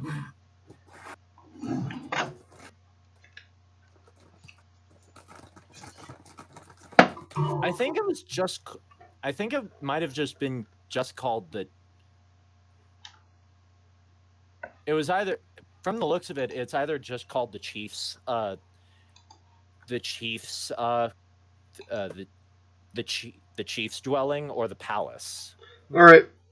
The chief is in the palace, so you could. Given that and this is kind of a composite of Gerudo Village and of Gerudo Valley and Gerudo Town. Yes. Because it's in between, but whatever. Yes. The Doesn't chief matter. is in the palace. You could go talk to her about that. Thank you. I hope you don't mind me. I hope you don't mind me like embellishing your story a little, because I just kind of want to make this a bit. Just make it go by quicker. Yes. Oh, no, that's fair. So you know the chief is very. She doesn't like some of the old traditions, namely this one. Yeah, which is why Kalani has a few things literally in her pockets and 2 of them on her boots that could prove that there are far crazier things that could be happening right now. Yeah. And yet she did take the portable hole with her. Okay. And you pass through the town to the palace. You step inside. Mm-hmm. Rappelmaster Kalani, you return. All right, who's speaking to me? The chief. Did we come up with a name for this chief? I have a Gerudo name generator up, but I don't like any of these names. You could just have it be something like the chief. Yeah, we'll just say it's the chief because she's not going to be a major character. Yeah. Chief of Townsville. Yeah, she's not a major character, and and the thing is that if I end up using that skill, what was it? I know a guy. Yeah. If I end up using that, it wasn't going to be the chief anyways. Yeah. Because I mean, I know a guy's not exactly a thing you want to use for the king. Yeah. But anyways, so yes, I've heard I was presumed dead. Not in the least bit surprising. What brings you here to my palace? To make an incredibly long and very confusing story short, where after I I came back to this world, like I said, complicated, with the under the guidance that I need to find ourselves a Sheikah, whatever. Power orb. What did you say? Yeah, a Sheikah power orb. Should have a few of those on Naboris. You'll want to bring that up with the monks, though. We don't have any direct control over them. Not yet, at least. No, of course not, especially. The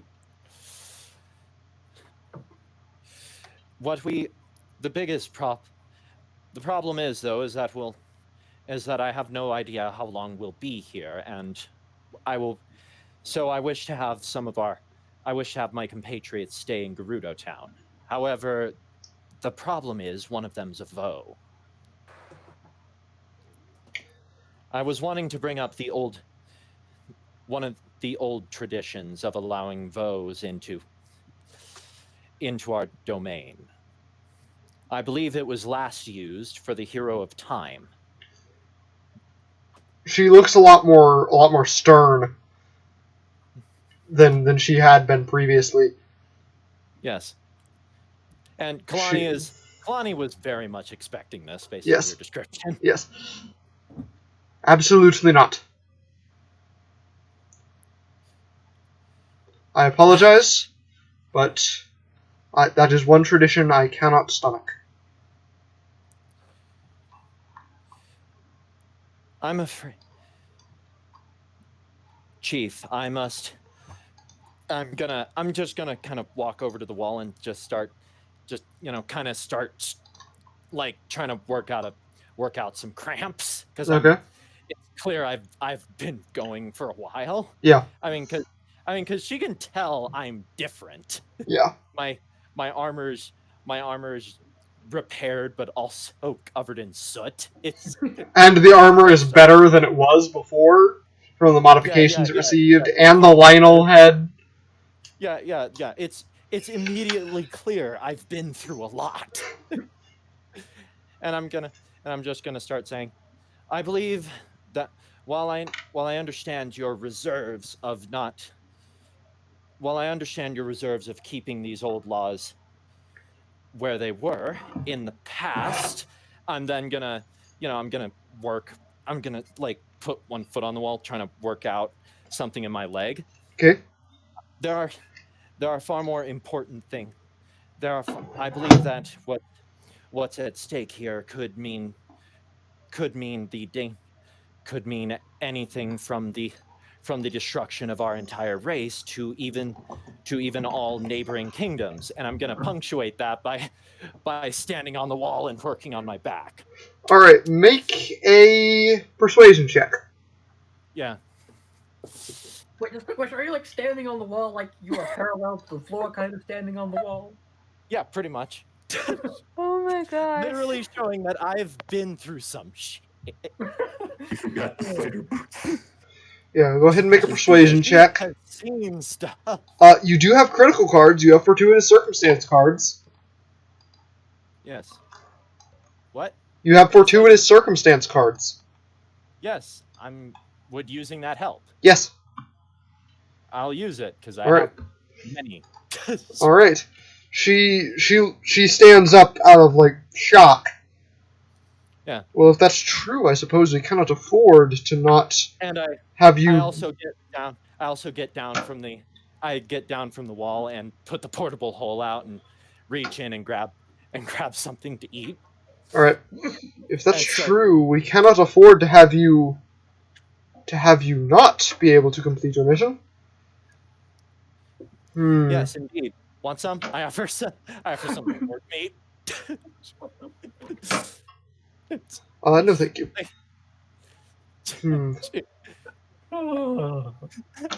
Highs or lows? I'm gonna go with lows. Highs bit me about last time. I probably bit myself again this time. You did not. Right. Trying to think how I want to word this in character. I don't really know how I'm going to word it in character, but she is going to allow Varut in with the proviso that you are basically accompanying him everywhere to keep an eye on him. I expected nothing less. But yeah, that's what that. I don't really know how to word it in character, but that's what's gonna happen. No, I understand. It's yeah.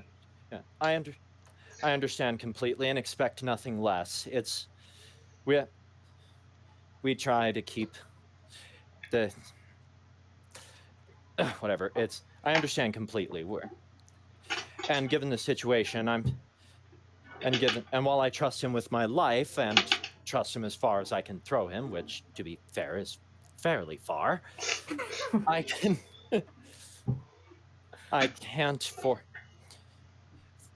I'm not sure I'm comfortable leaving him wandering our town by himself.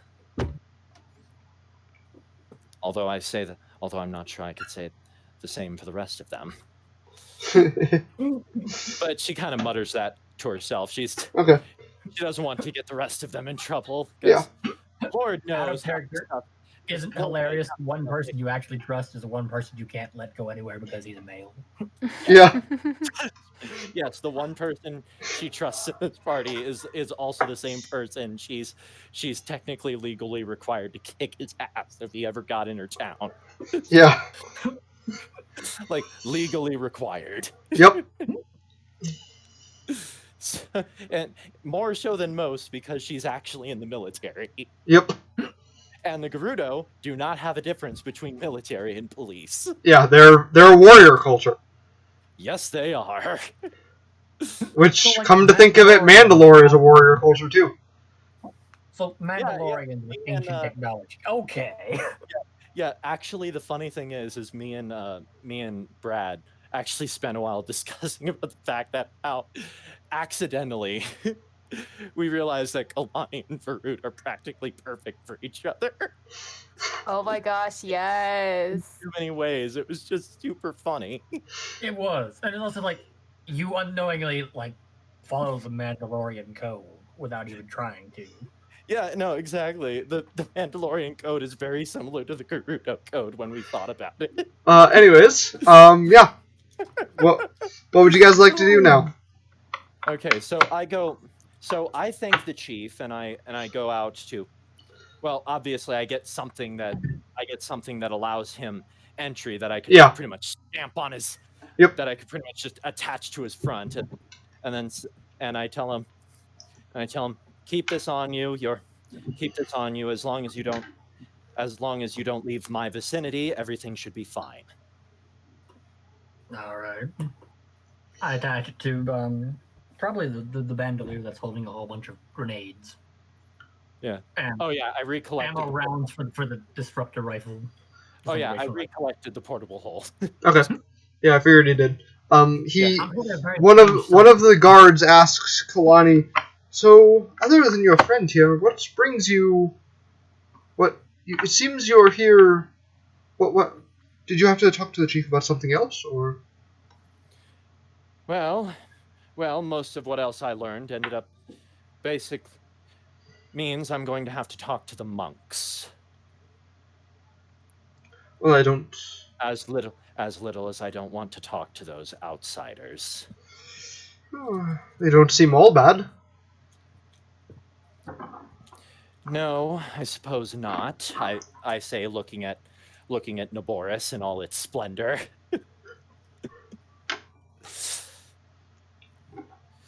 Well, you may as well. And she kind of looks up at the sky. Night should be falling soon. You'd probably want to be. You could make it to Naboris before night. And there's plenty of places you could stay near there. And then talk to the monks in the morning, or. Yeah. I'm gonna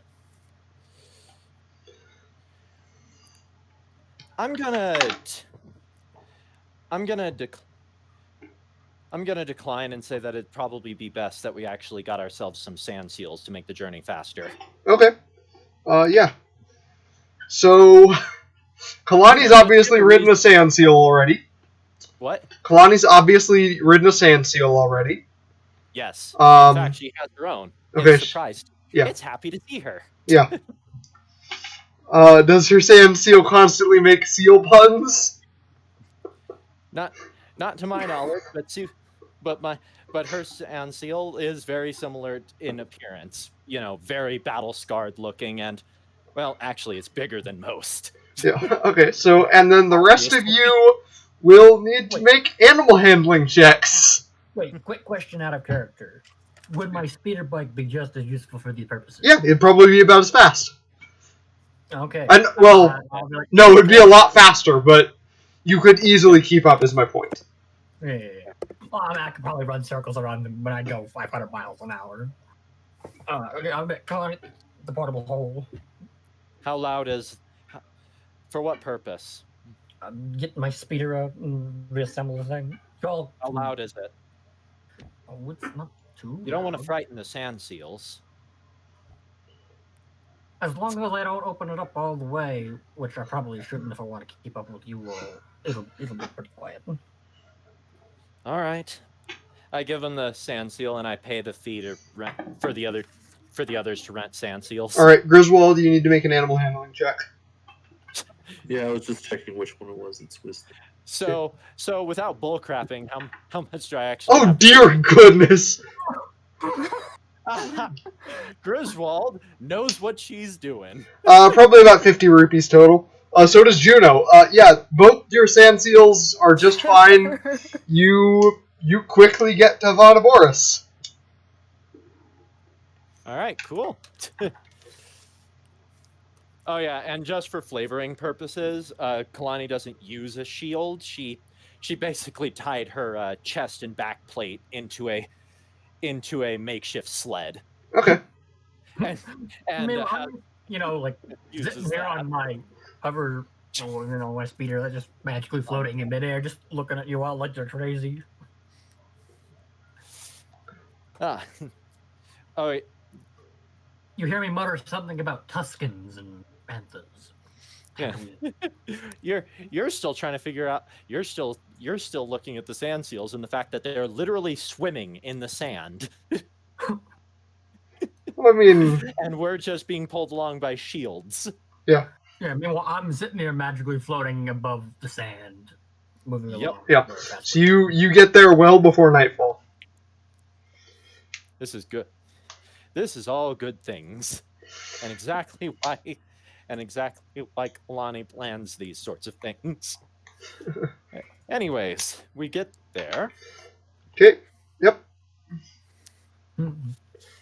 I'm just curious. Is there, in terms of Sheikah tech, is there anything other than Naboris?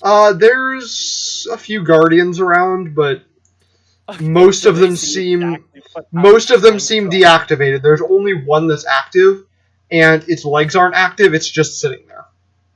Ah, so its legs are folded up. Yeah. All right. So it's just in sentry mode. Yep.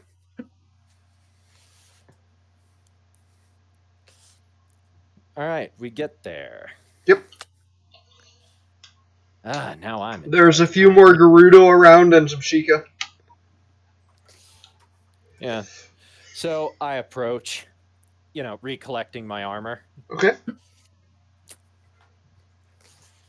because obviously it's Gerudo Desert. This place ain't cuddly like New Vegas. Yeah. Who are you going to approach? I'm going to approach the Gerudo first. All right. Hello, Grapple Master. None of you seem surprised to see me. Well, we've been fighting with you for a while. We didn't think you were dead. We just thought you were off doing something. We didn't think you could. I don't. One of the other Gerudo pipes up. I'm not even sure if you can die.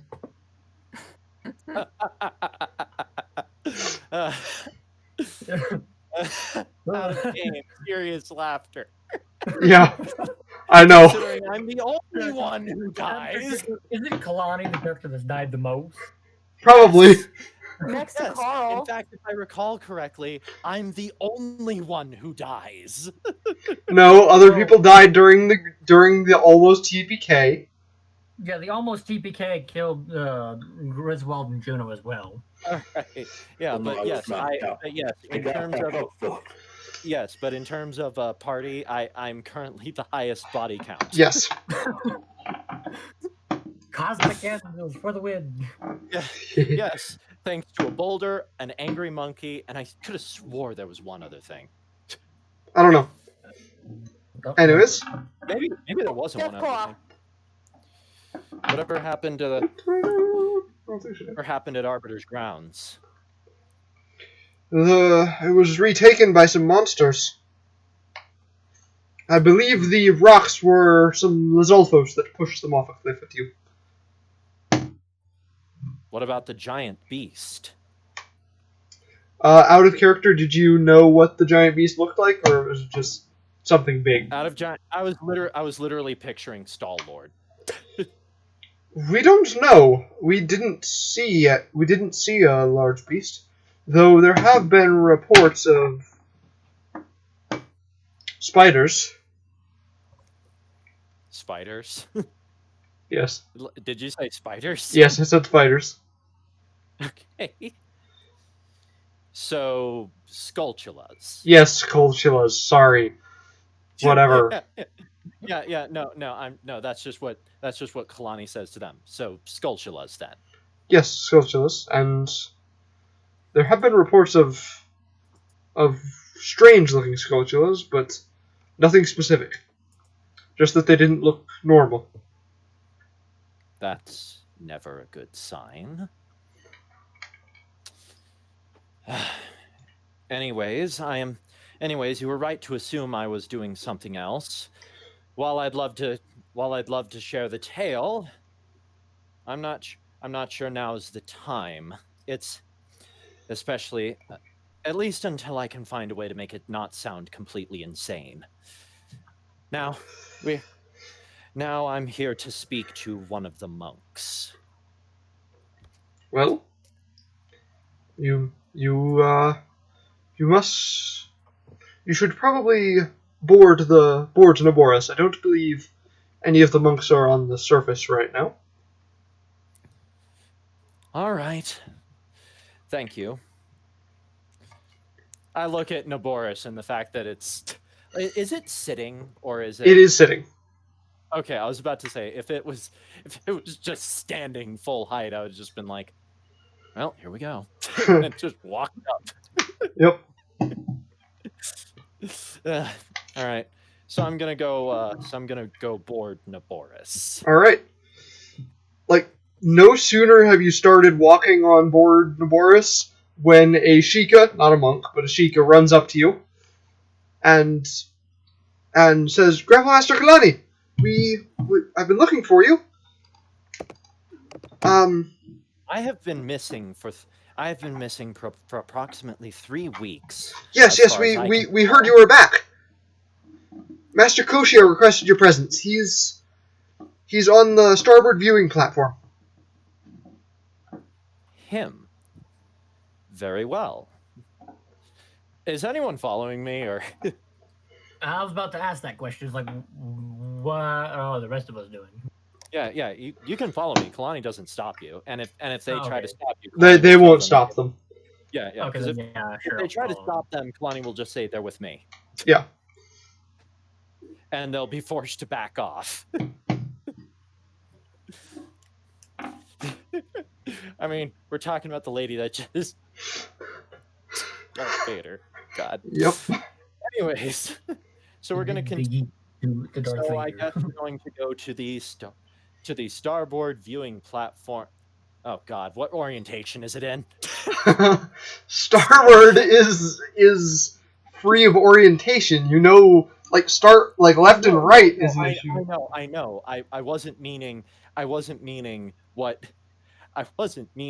like what direction is starboard. I was meaning what orientation is the center chamber. Oh, it's accessible. Okay, I was gonna say because that center chamber rotates. You know this. Yes, I know. I didn't realize that's what you meant, but yes, the starboard viewing platform is accessible. All right, cool. So head that way. All right, you see. Just double checking, just for picturing purposes. You're talking about the scene that was in your Bosa memory, right? Yes, I am talking about that place. All right, cool. So literally just that one area on the side. Got it. Yep. Not one of the towers. Yeah. Right. You travel to the platform, and you see, the monk in like a cross-legged, sitting on the ground cross-legged, looking out towards the desert. This is before he's, withered and all that, so he looks, alive. Which is really weird to try to picture. Yeah. And he looks out towards the desert. Strangely beautiful, these barren lands. I would think so. We've lived here for many generations, at least until your people kicked us to the desert of illusions, and then allowed us back. Apologies for that. Yeah. That was centuries ago. He continues staring out towards the desert. I heard you wanted to see us. He stands up and turns towards you. Yes. I do know why you are here. Through some of our magics, I was able to see what you have done. Your exploits have been quite impressive. You're after Still not sure what the fuss was about that black armored man.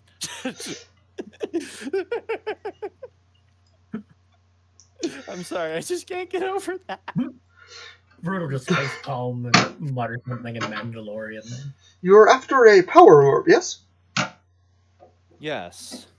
I know of the location of one on board the Divine Beast, but... It is your creation. Yes. I would like to... You want something in exchange? Yes, that is true. I would like you to clear out Arbiter's grounds. There is a device there that should be able to help you obtain the orb even, but I would like you to clear out the I'm sure ruins. you can understand my wariness to first travel there and second go back inside. The last time I went there, well, you know what happened. Yes, well, we can get you there safely. We can get you inside safely. We will send a guardian to accompany you. It won't be able to fit inside, but it will be able to protect you from anything I should outside. look at the one that's currently active. I see. Is there anything else that I ought to know? There has been reports of a giant monster in Arbiter's grounds. It is something familiar. Be prepared. Very well. It's close to evening. I suggest we head out in the morning.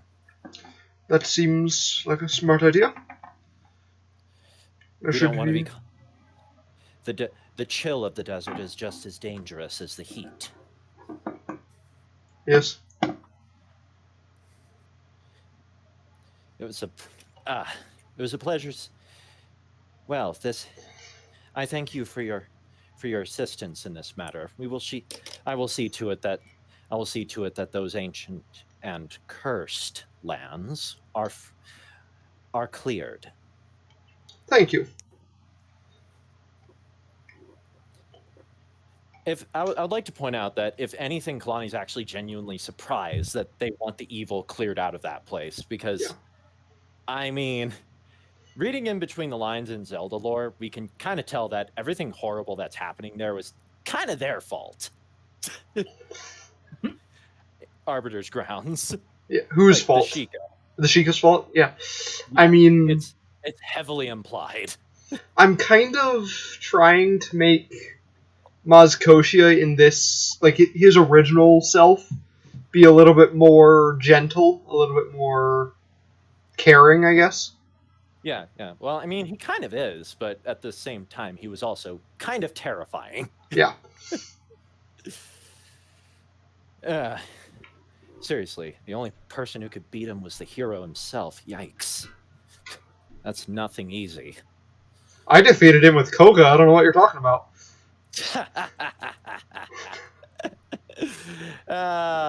Me. Wasn't even that hard.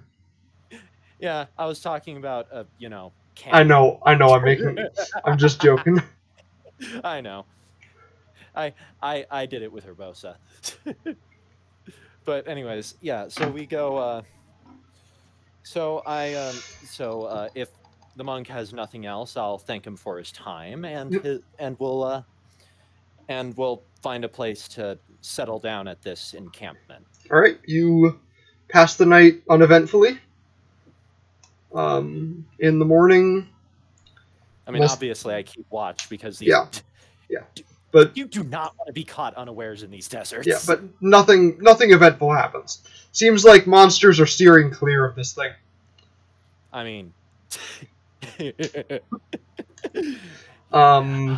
the morning you travel off towards Arbiter's grounds aboard. Just to be clear, we're using the sand seals, right? Well, the Sheikah actually tell you that you should be able to ride on top of the Guardian if you wish. I see. I mean, obviously you can take the sand seals if you want. I kind of want to do the Guardian. You know what? I'll do the Guardian because I'm not sure what could happen there, and I don't want my precious sand seal getting hurt. Okay, so she's clearly seen a lot. You ride atop the Guardian towards it. It's a very smooth ride. Yeah.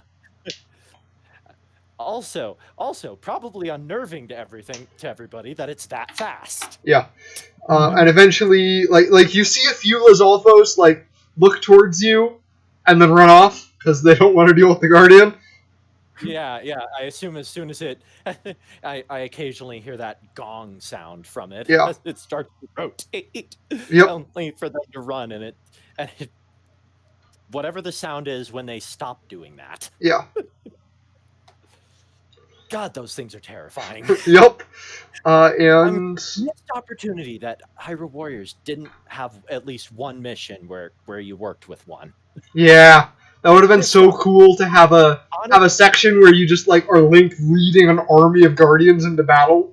Honestly, what I think would have been neat is if there was just one mission where you were just playing as a Guardian laying waste to Hyrule Field. That would have been cool. One of the Legion.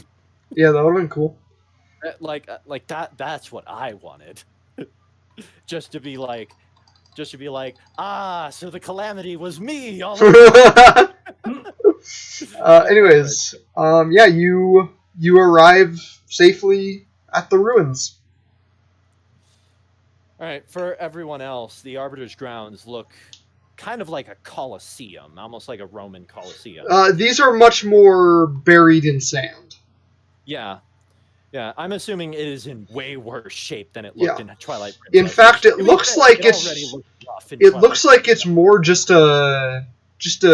There's some like broken remnants, but for the most part, there's an entrance into the grounds, and that's about all that's really in good shape. Yeah. Those lands are. Yeah, honestly, it's no surprise that the Gerudo let it decay. Those lands were cursed. Yeah. So yeah, lot of bad memories. You arrive outside. The Guardian stops outside the grounds. Does it just stop suddenly? No, it stops pretty slowly so that you can. Okay, you aren't super. Pictured it just stopped suddenly and sent me tumbling to the ground. By the way, how did everyone else get there? I'm curious. Did everyone else also ride on the Guardian? They could have, yeah, or speeder bike, probably. or yeah. Yeah. Sure. Why not? All right. Neat. Yep. So, I just wanted to know for flavor text purposes. No, we're not keeping the Guardian. Oh. Enough reasons to be scared of that thing, let alone the chance that it could be corrupted. Yep. So yeah. Anyways, so all right, start. So look at these ruins with a rather, with almost a, with a look that pretty much just says she's not happy to be back here, Yeah. and then, and just let's go All right. I just and be ready for anything. I'm gonna draw my axe and head into the ruins. All right. I'll pull out my disintegration rifle. Yep. You find And yourself in an entrance chamber.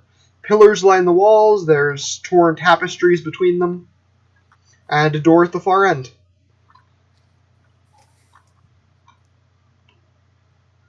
I'm gonna kick a loose brick down the stairs Okay.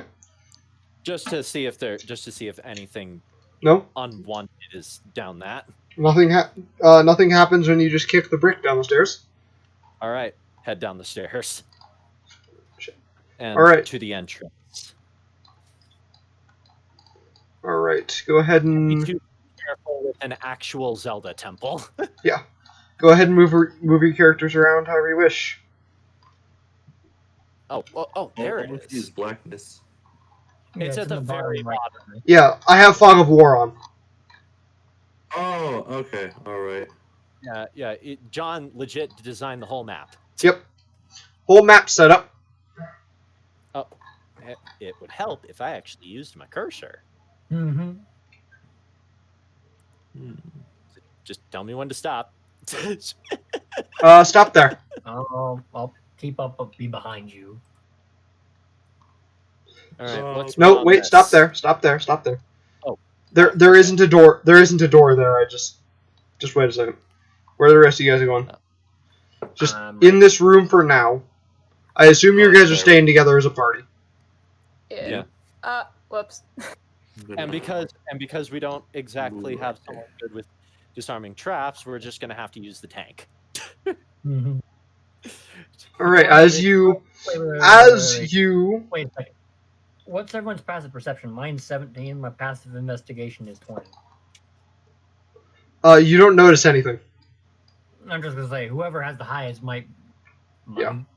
Emphasis on might. But just real quick, I'm gonna do one more encounter, and then we're gonna end for the night. Okay? Yeah. Okay. Save point just before the dungeon proper. Yes. So as you enter the room, the door slams shut in front of you, and a similar door slams shut at the back. And All right, John. Just real quick, I do the classic Zelda, wide stance, look at the door. yep. And from between the pillars, 6 redeads rise up from the ground. Roll initiative.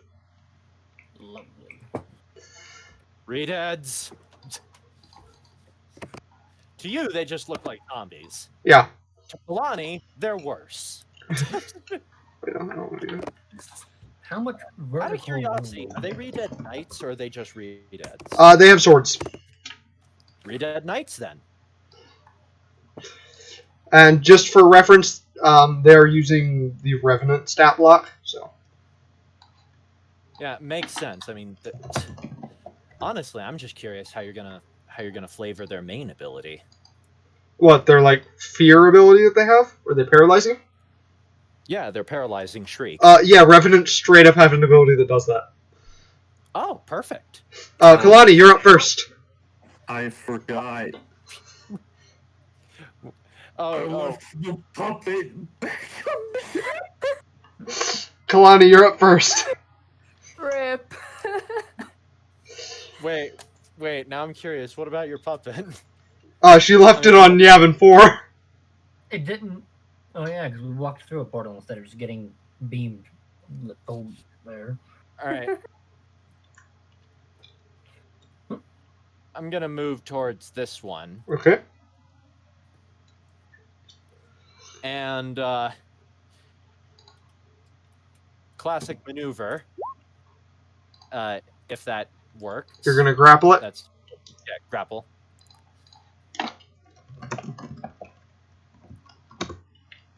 No, it manages to shove you off. Actually, Oh. that's the first time any character has managed to do that. I think. Mhm. I think it's actually the second. Okay. I remember it happened one time before. But still. Yeah, it was Lionel, I think. I think it happened during the... Oh yeah, Lionel did too. Yeah. Okay. Yeah, which, that made sense, but... Yep. Then I broke everything.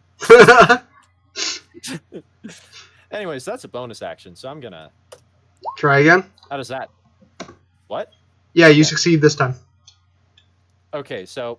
Yeah, and I'm gonna classic maneuver this Redead into the Redead on the opposite wall. Okay. Make an attack roll. It is definitely light enough for you to throw it that far, so. Yes, it is. It's lighter than Darth Vader. And you have you will be dealing 4d6 with this. 4d6. Plus your strength Oh, yeah, modifier. that's right. Yeah, that'll hit. Yeah. So 4d6 plus your strength modifier then. Oh, okay. I think that's actually more than we used to. Oh, well. No, that's for a medium creature, it's 46. Yeah, but I don't remember adding my strength modifier before. Oh, well. I'll accept it.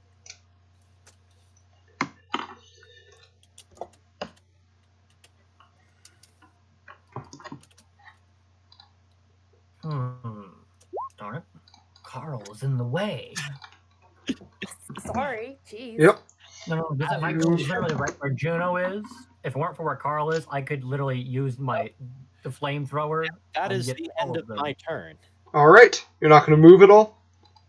I did, but I do technically have more movement. Yep. You only moved like 5 feet, so. Yeah. Wrong button. I can move back to the one I was currently assaulting. Yep.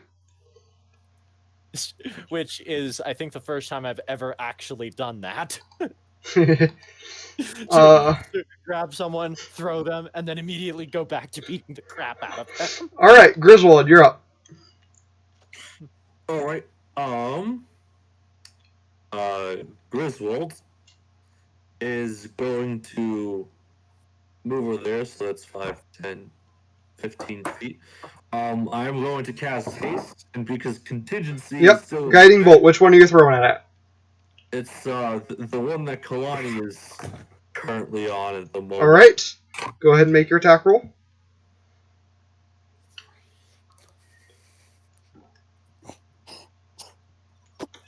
Oh my gosh, I should totally do that. Yeah, that'll hit. No. People are getting in the way.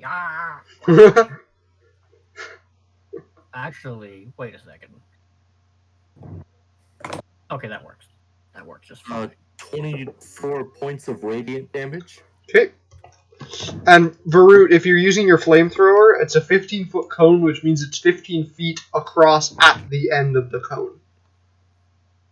Oh, okay, so it would not get all of them. No, it's only 3 tiles across at the end of the cone.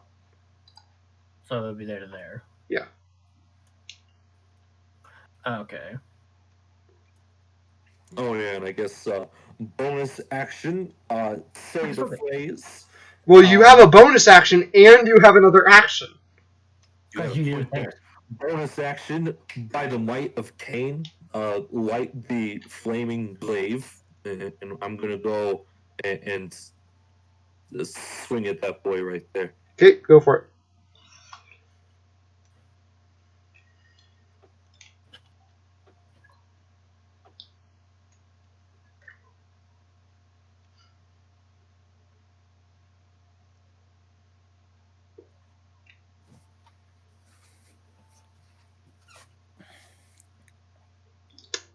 Wait, You don't have advantage. No, I do have an advantage because that's what guiding bolt does. Oh yeah. Oh yeah, we leveled up, didn't we? Yes, you did. There is a way to. Oh yeah, you have Jotun grip now. Hmm. Wait, what? Yeah, you can one-hand, two-handed weapons if you so choose. Well, I need to write that. And you Oh. can one-hand larger creatures as well. Yep, that'll hit. Go ahead and roll again to see if you crit, I guess, but... I'm gonna work on leveling up while waiting for my turn. Okay. Just attempting. Okay, so roll damage.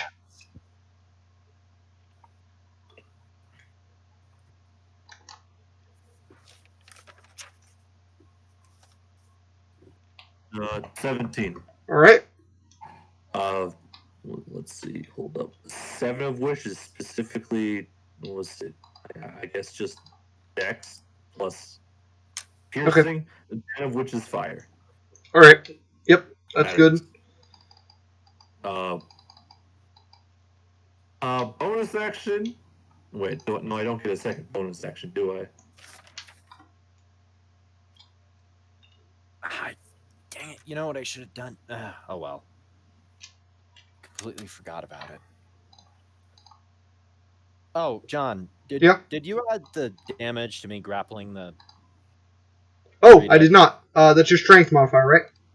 Yeah, it's just 5. Okay. I just forgot about it again. That's fine. Yeah. Anything else, Griswold? No, I don't have an additional bonus action. It's just. Alright, Varut. Okay, I'm going to move to right here. Okay. And I'm going to use my flamethrower. So Alright. This one, and this one need to make dex saves. Casting Burning Hands. 3rd level. Once per rest. Okay. Fail, fail, fail. Nice. That's 5d6 if I'm not mistaken. What level is it at? 3rd, right? It's 3rd, starts off with 3. So Okay, yeah, that'd be 5d6. Okay. I just realized I've been rolling my grapple check wrong this whole time. You have? Yeah, because proficiency bonus went up like 2 levels ago now. Oh, okay. It should be a 14. Nice. 15 fire damage. Whoops. To all 3 of them. And I'm not complaining with the results I got. Okay. Juno. Yeah. Oh, wait, unless you want to do anything else, Varut. No. Okay, Juno. Oh, wait. Turn. Alright, I'm gonna take out my hunting rifle and shoot for this guy. Okay.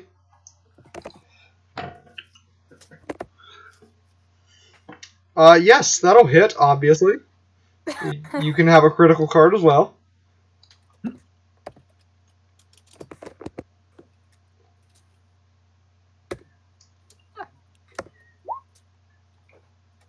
Is that with the double damage? I mean, double dice? No, let me roll that again. Just roll the extra 2d10. Yeah.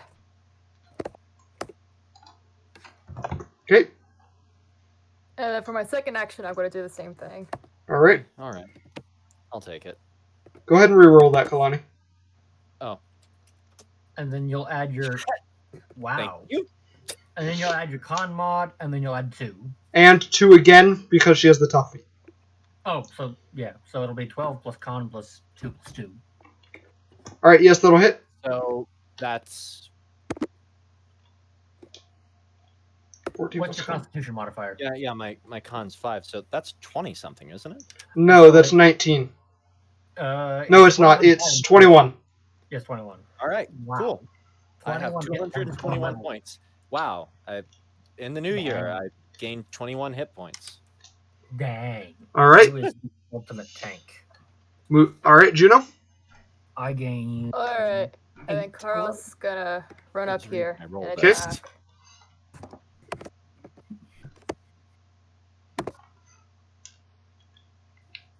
Yep.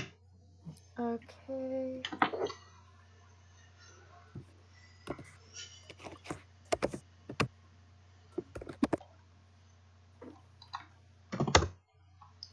Okay. Yes? Okay. These guys don't have very much AC. Alrighty. Oh yeah, my attack bonus should be going up too, right? Yes. Yes, our proficiency is +5 right now. Okay. Yeah, it's the Redead's turn now.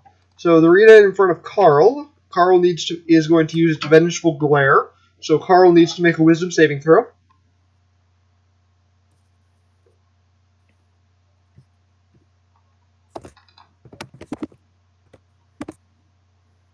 Alright, Carl's just fine. Then this one's going to move up, and it is going to attack Carl. Oh, they actually don't have swords. What? They don't have swords. Oh, okay, then they're just regular Redeads. Yeah. I mean, you could give them swords and make them Redead Knights. Yeah. I don't think it'd make terribly much of a difference. It's a 15 to hit and a 9 to hit. Do either of those hit? Yeah. Which ones? None of them hit. Oh, none of them hit. Okay. Yeah. This one is going to try to paralyze Griswold. So Griswold, make a Wisdom save. Alright. Use its vengeful, use its glare or its cry thing that Redeads do. Yeah. Yep. That will do it. This one is going to move up to here. Kalani, make a Wisdom save. However you want to flavor that, whether it shrieks like a shriveled corpse or lets out a weird whistling sound. Or, the other version of that shriveling corpse shriek that I'm still trying to figure out why that's in an E for everyone game. Wisdom. Yes. Mm-hmm. And if you do really badly, I'll add Flash of Genius. Oh, have some guidance. No, you can't cast guidance as a reaction. Oh, this is true, because we're in initiative. Never mind. Yes. Okay. And it doesn't work for saving throws anyways. Oh, that's true. Yeah, no. This is going to be fun. You're just fine. Oh. Yeah. Oh, You're fine. neat. It screams at my face. I don't need I'm to use Flash of Genius. in kind.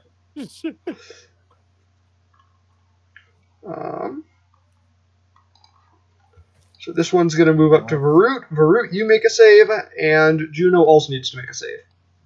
A Wisdom save, you say? Yes. Okay. And also, this one over here that's by Carl regenerates 10 hit points.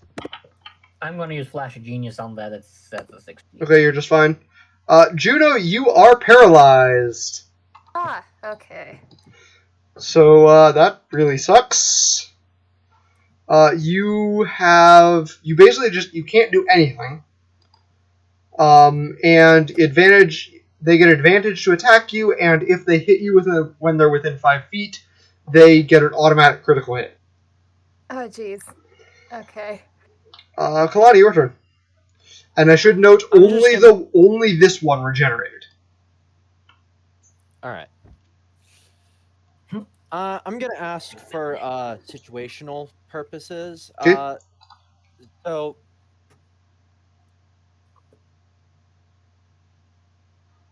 I don't remember which was the.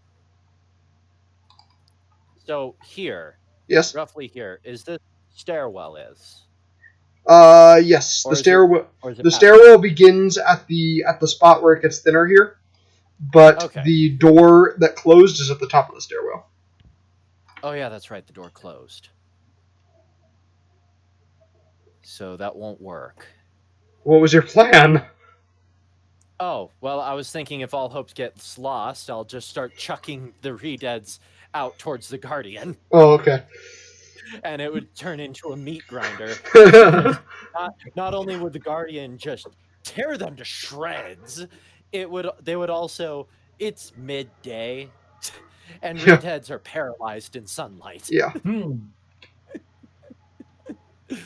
Yeah, luckily, unfortunately, none of us know the Sun's song, so we can't do that.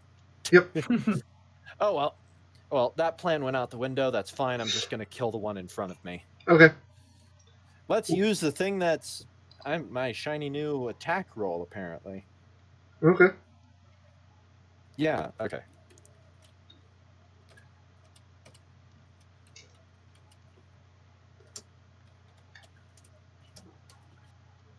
Yes, that'll hit.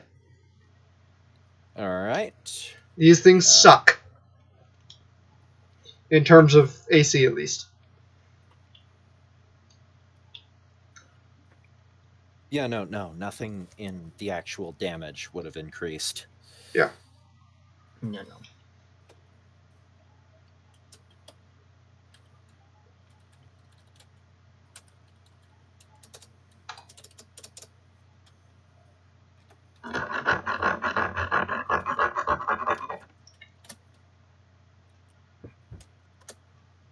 Wow. Okay. Okay. Good thing I got another one of those. Yeah, that'll hit. There are a few things that won't hit. Yeah. Better. Okay. That Redhead's not looking too hot. Yeah, and bonus action. Let me just double check what it actually does. Where was it? Battle cry. There it is. Yeah, battle cry. You grant creatures temporary hit points equal to your Juggernaut level. Yeah, my Juggernaut level's 14, so... Yes. We all get 14 Wait, temp hang on. HP. Wait. Hang on, there's something...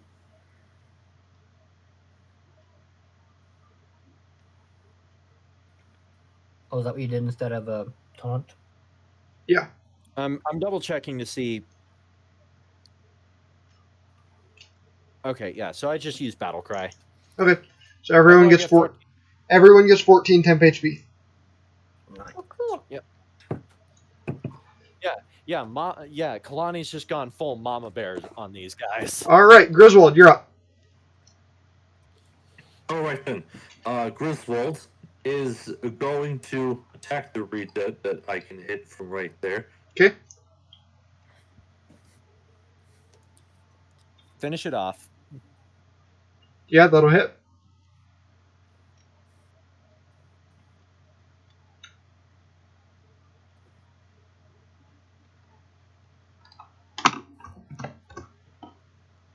Uh, 14 damage. Okay. Right. And some of that was fire, right? Yes. The first 7 is fire. Okay. And, Oh yeah, I forgot you have a flame tongue on a stick. Yes. So I'm on a stick. I forgot about that.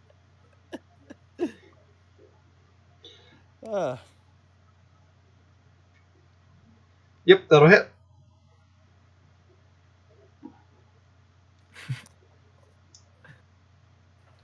This is the back end of the stick, so I'm assuming it's on fire. Yeah, the back end of the stick is not on fire. All right then. You still have your other action. Because you're hasted. You could hit him with the flaming Yes, part. you are right. I am going to... This thing is almost dead. It's, I'm going to cast Magic Missile as a 2nd level spell directly on it. Okay, you could attack it again. Yeah, you could just. Oh, I thought I hit it couldn't attack again. the same No. weapon. No, you can attack with the same weapon. Oh, You okay, get a full I'll just attack interaction. it again. Kill it. Yep, that'll hit. And you could literally roll minimum damage and kill it. So, this thing is dead. Alright. Dead. Really dead. Oh, don't worry. I intend to solve some of this debt An problem. unsettling glow in its eyes fade. Yep. As it returns to the mud. It's not going to happen this turn. But All right, are you gonna move anywhere, Griswold? piled? No, I think I'm... Yeah, I'll move. I wish I could done Okay. something to help Juno, but all I could do was give her temp HP. All right, Varut, you're up. Okay, quick question before I do Okay, anything. then If go. I used haste on myself and I used the first action of the following turns to charge, would I still get the benefit of the charge shot on the second action? Yes. Okay. I will cast haste on myself in the form of injecting myself with speed stimulant. Okay. And then for action number 2. So cocaine. No. Not quite. It's like an actual. In the Fallout universe, we piece of call it equipment jet. in nice field. And then for my second action this turn, I'm just going to jab. Actually, yeah, I'm just going to jab the. I'm going to turn on the taser end, and I'm just going to jab it in the guy straight in I front. mean, you could take a normal shot. Is it true? Yeah, I'll do that. I mean, it's the same. You have Gunner, so it's not like you'd have disadvantage. It's the same to hit numbers. Yep. I'll just shoot him with a normal shot. 17. Yes, that'll hit. And it's the one to your right? It's the one straight in front of me. Okay. This one specifically. Okay. I can specify. All right, roll damage. Okay, 2d8 plus 6. Enter. 13 radiant. Yep. Pew. That'll hurt. All right. Juno, Carl takes the dodge action because you can't command him. You can make another wisdom saving throw to resist the paralysis. Okay. Oh, wait, no, you can't. Never mind. Nope. Okay. That remains until the end of the Revenant's next turn. Alright, I can't Once do again, anything. wish I could have done something about that. Sorry, Juno. That's okay. All right, it is now the Redead's turns. So these two over next to Carl are going to attack Carl at neutral because they're flanking, but he dodged, so disadvantage. So they just attack at neutral. An 18, a 16, a 26, and a 26. So that's at least 2 hits. Does an 18 hit, Yeah. Carl? Yes. Okay. Their armor class is 16. Okay. So You leave our baby Carl girl alone. takes 33 damage. Carl had like 20 HP, didn't he? I don't know. Maddie? I have 56. Okay. Not as Um, bad as I thought. The Redead over here between Griswold and Kalani is going to attack Kalani. I mean, I assume. And it's going to get a 19 on one of its attacks. So it's going to hit. Ooh. You take 11 damage. Huh. And then, let's see here. Do I want to be mean or do I want to be nice? Me. Highs or lows? Yeah, highs or lows, Juno, highs or lows? Let's do lows. All right, I'm gonna be nice. So Dang. the one directly beneath Varut is going to attack Varut. Okay. That's a 25 and a 26 to hit. Darn. So you take 22 damage. Maddie? 22 you said? 22, yes. I'm just curious what type. Bludgeoning. Darn. And then finally, the one in front of Juno is going to attack her. So the first hit is a 22 to hit. Yeah. So you take 22 damage, since it's an automatic critical hit. However, because the paralysis ends as soon as you take damage from it. Oh, lit. But you are still frightened of it. Okay. You are not frightened of it. So I assume a 16 doesn't hit? It does hit, yeah. It does hit? I have an armor class of 14. Okay. You take Yeah. You know some better armor. 11 more damage. Wait. Oh, wait. I wasn't wearing my armor. I don't know why my armor was off. It's 15. That's still really low. Better. You know what? You're right. You know what? You're right. When we stop by Gerudo Town, I'm getting you a Gerudo Curious. All right. Yes, you take 11 damage. You need. And you need then steel armor. armor. Is that with radiant damage? This is just a metal bra. This one regains 10 hit points, and this one regains 10 hit points. Well, this one and this one regain 10 hit points. Kalani! Oh. Okay, so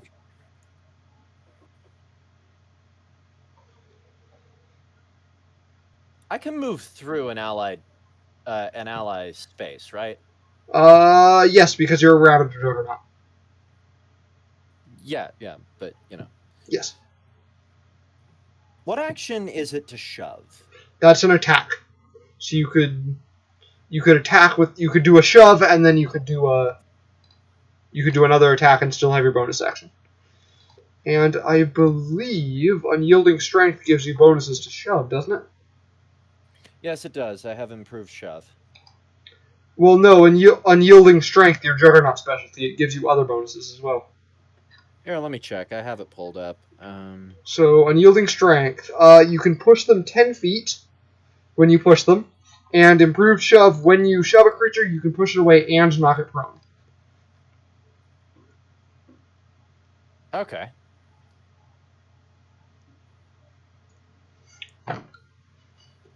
So, yeah.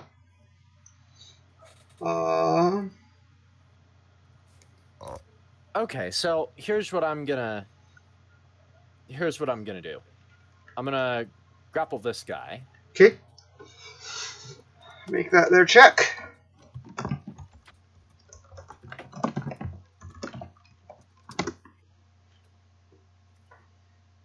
Dang, they're rolling good. It managed to shove you off. What I want to do won't work then. Fine, I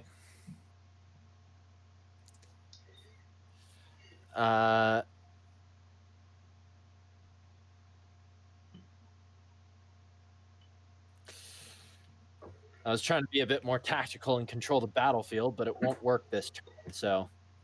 Don't worry. They're very quickly going to start turning into piles of ash. I'm just going to have to grapple the thing again. Okay. Yeah, this time it fails miserably. Okay, so I'm going to use this to have the ability to drag it so that I'm over here now. Okay, so it would be there. Yeah. It would hypothetically be in the pillar, but it kind of can't be in the pillar, so... Yeah. Yeah. I mean, it's also technically, hypothetically, in my space, but that doesn't matter. Do I still have an attack? Yes. Yeah. You just spent your bonus action and one of your attacks.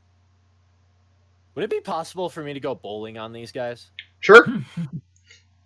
All right, cool. Let's do that. Would that be 2 attacks? Just make a single attack roll. Okay. See if I hit both of them. Yes.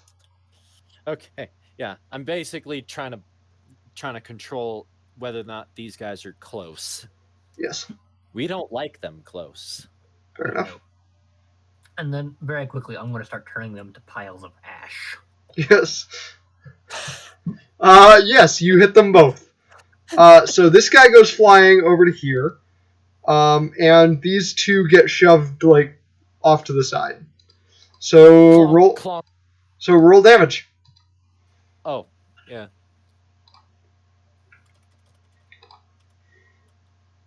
And they're all knocked prone.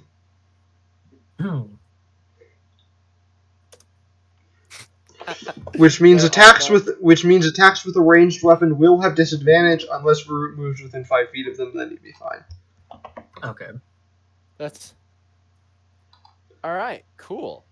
And my plan actually kind of worked. Yeah. There we go. All right. And that's my turn. That's all my actions. All right, Griswold. Do I know? Okay, these things can hear us, right? Yes. Oh, okay. All right. That's all I needed to know. Shoot. They don't need to understand us. I don't 5, 10, 15, 20. I'm gonna pick the unfortunate fellow that is right in front of me. Okay. I'm going to pull out one of the many masks from my bag, as a Banshee's mask to be precise, Okay. and proceed to use Banshee's grievance. All right. What happens? What does he need to do? It's a wisdom save, He right? needs to make a Constitution saving throw. All right. He rolls a nat 1. All right. So roll double the damage dice. Him for you. Roll double the damage dice on that. What kind of damage is this? I think it's psychic. Give me a second. Yeah, it's psychic damage. Okay. Revenants are resistant to psychic damage, just so you know. So you'll take half damage, but you rolled double dice, so yeah. This is. So it's technically normal. Oh dear goodness! Wow. Holy crap! That's one way of putting it. It is still alive, however. You take Wow. What's the other effect of Banshee's grievance? It is deafened for 1 minute. Okay. Well, I mean, that doesn't help it, but Yeah. If it hadn't been resistant, it would have died. Yeah, I would hope so. 92. Yeah. Yeesh. All right, Varut, your turn. Unless Griswold wants to do something else, which yeah, Griswold has haste. Griswold is gonna go up and just lunge at this fellow. Okay. yes, get close to the thing that gets better when you're closer. Knock it with the flame stick. With the flame stick. With the flame stick. Yes, that will actually have advantage because it's prone. Oh no.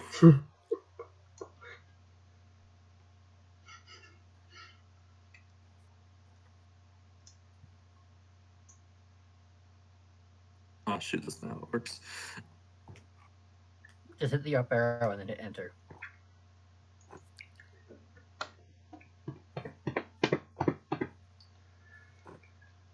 Alright, yep, that'll hit. Roll damage.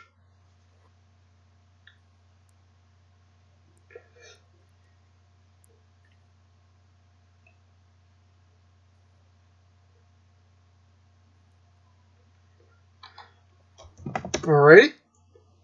It is still alive. Oh right. Bonus action. Backhanded. Just like it tries to get up and you just backhand it. Insult to injury, just no. No. Oh, Jesus. You have advantage. Oh, thank goodness. Yeah. Yeah, you have advantage to everything you were doing because it's on the ground. Yep, prone. that hits. The two next to Carl are literally the only ones that aren't prone right now. Yep. 6 damage. Alrighty, now it's Varut's turn. Okay, so you say I don't have disadvantage if I walk right up next to it, basically. Yes, I will say you don't have disadvantage if you walk right up next to it, because then you're basically at point blank range, and the reason that prone imposes disadvantage on ranged attacks is because it's a smaller target. Yeah. Okay, so I'll walk up, and then action 1, I'll charge it. And then action 2, I'll fire it straight into this guy. Alright, go for it. D20 plus 11. Yeah. No, Nice. that's totally not going to hit. 6d8 plus 6. Enter. 31 radiant damage. Alrighty. Yep, it's still alive, but yeah, it's not liking you. Done it. I guess as a bonus action, I'm going to set down an E-web, the E-web. Doesn't it take your action to set down the UM? Bonus action, I believe. Here, I'll double I check. thought it was bonus action to fire. Yeah, it's bonus action to fire. I'm pretty sure it's action to set it down. Oh yeah, you're right. So I won't do that. Never mind. Alright. Juno, your turn now. Okay. I'm just gonna finish this little guy off. Which one? The one here? Alright, you will have disadvantage because you are currently frightened of it. Okay. Well, not of it. You're frightened of one of the revenants. I don't remember which, but Well, I think it's this one. I think it's that one too. Yeah, it's that one because Okay. this one was over here. Oh yeah, you're right. Was over here until a few minutes ago when I threw him. Alright, roll again to see if you. Yep, you still hit, so roll damage. But, okay. Oh, heck. Let's see here. Crap, sorry.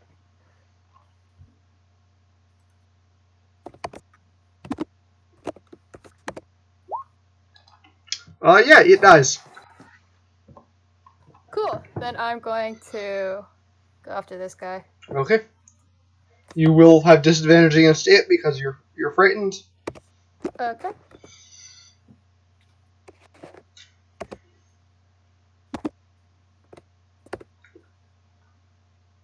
Yep, that hits. You're rolling good. Yeah, finally. Well, don't jinx it. Knock on wood. Alright. Alright. Go ahead and make a wisdom saving throw at disadvantage against the fear. Alrighty.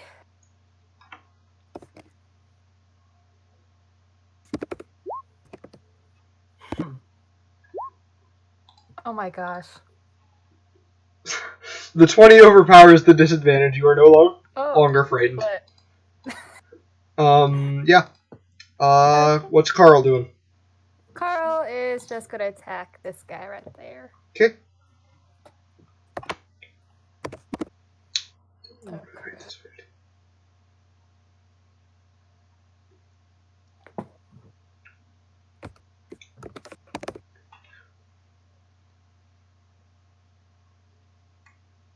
Nope. Okay. Nope. Oh my gosh. Okay, yeah, that's all. Alright. Time for the Redeads to do their stuff. So this Namely, one... get up. Well, yeah, this one's gonna get... They're all gonna get up. And then this one's gonna move up and attack Griswold. That's a 24 and a dirty 20 to hit. The dirty 20 does not hit because of Haste's other ability, but the 24 does hit. Alright, 11 damage and make a con save. Because concentration. Con saves. Oh. Concentration. Okay, alright.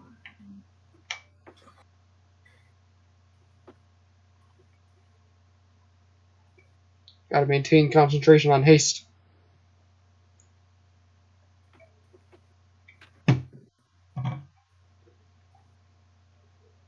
Yeah, you're just fine. And then the other one is going to move over and attack Kalani.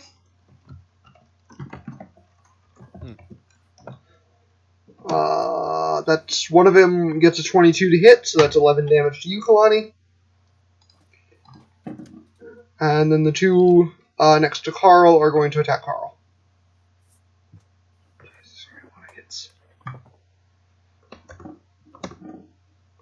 20, a 20, a 19, and a nat 20.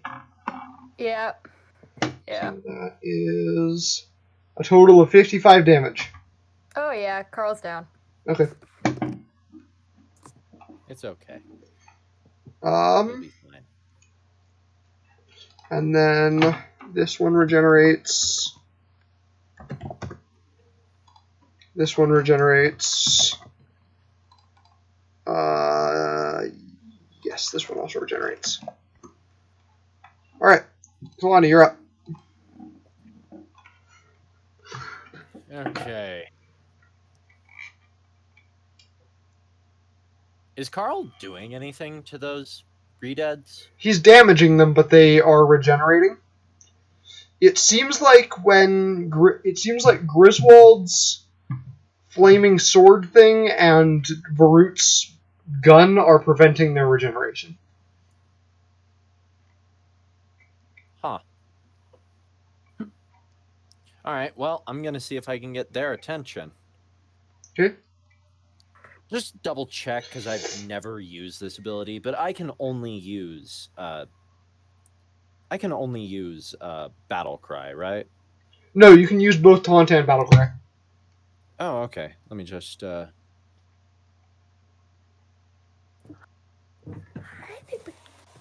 What is my Juggernaut save DC? 8 plus your proficiency bonus plus your Constitution modifier. 8. So your and proficiency bonus is con. 5. Your DC is 18. Mhm. However, Revenants are immune to being frightened, so you can't taunt them. Oh, so taunting won't work. Yes. Mhm. I thought that was for making it.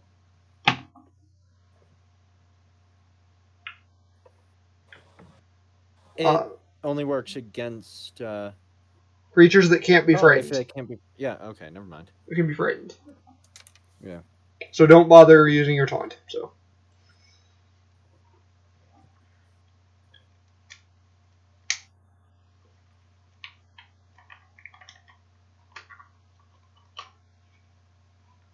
Okay. Yeah.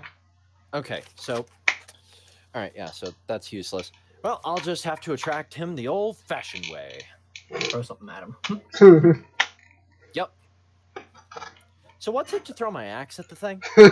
Just a normal attack. All right. Just checking. Just Ow. So yes. Yes. Roll damage. That'll be 2d6. Because you're throwing a small object. Yes. Which is a funny word to use to describe that thing. Yes. A weapon is one size smaller than its wielder. It is. It's smaller than a person. Small so. object, close quote. You said 2d6. 2d6 plus strength modifier. Whenever you roll damage, you add your strength modifier. Got it. Unless you're using your Thunderwave ability that you have with your axe, I guess. Yeah, you still have. I forgot I have that. Thunderwave. I genuinely forgot I had that. How high is the ceiling, by the way?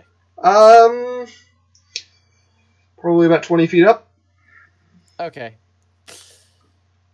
I was just asking for unrelated reasons. Sure.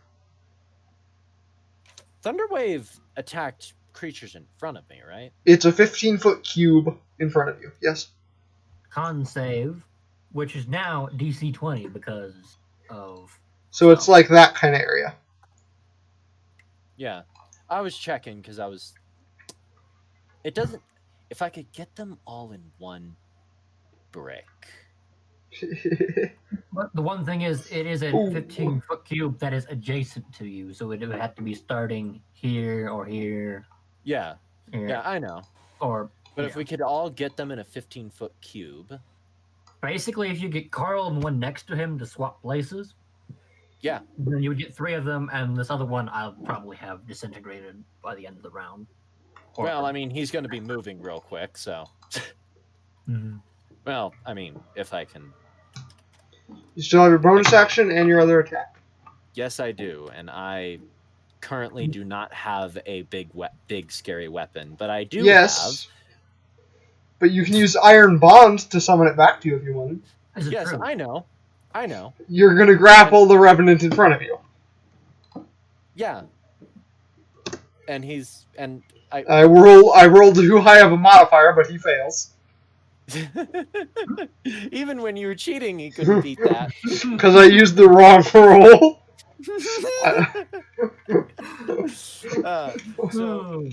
So yes, I'm gonna throw him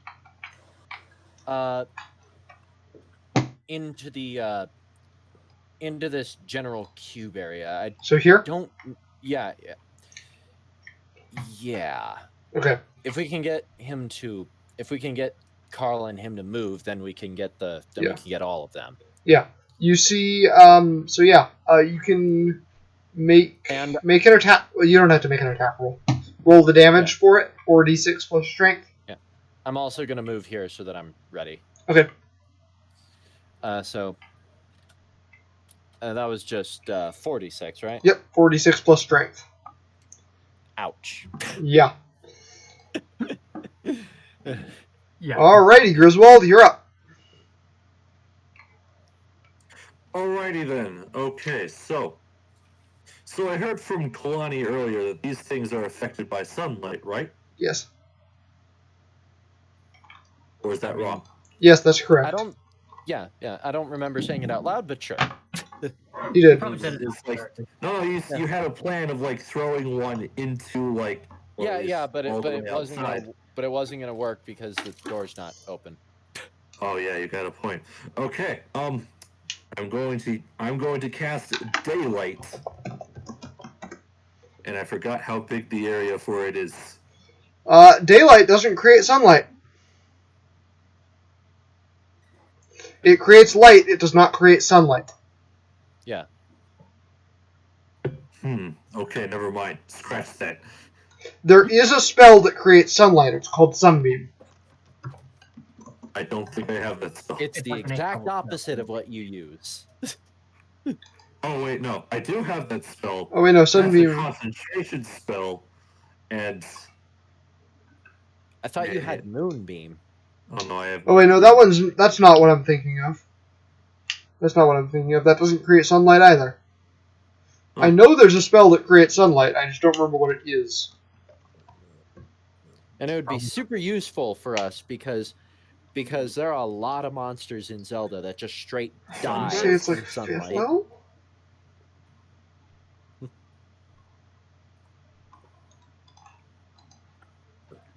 Alright. It's Dawn. Hmm. The spell is called Dawn. It creates a 30-foot radius, 40-foot high cylinder of bright light, which is sunlight. All right. Do you have a way of getting getting all the monsters, of getting Carl and the Redead to swap places, or at least get that Redead out of that corner?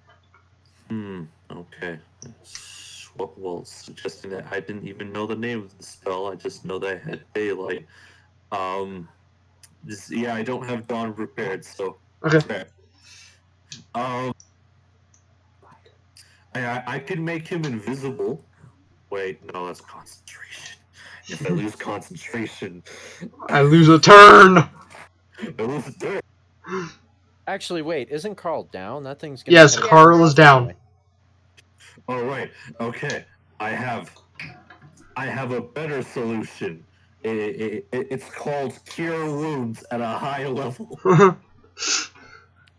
But first, I'm going to hit this man in front of me so that Which I one in don't front of you? when I move around. Which one in front of you? The one directly in front of me. Okay. And then with a bonus action, I'll hit the other guy. Okay. Bonk, bonk. You're gonna play the drums on them. Yes, that'll hit.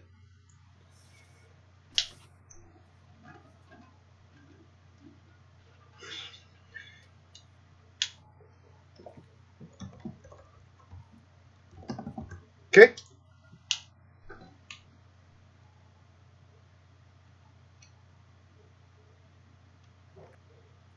Yep.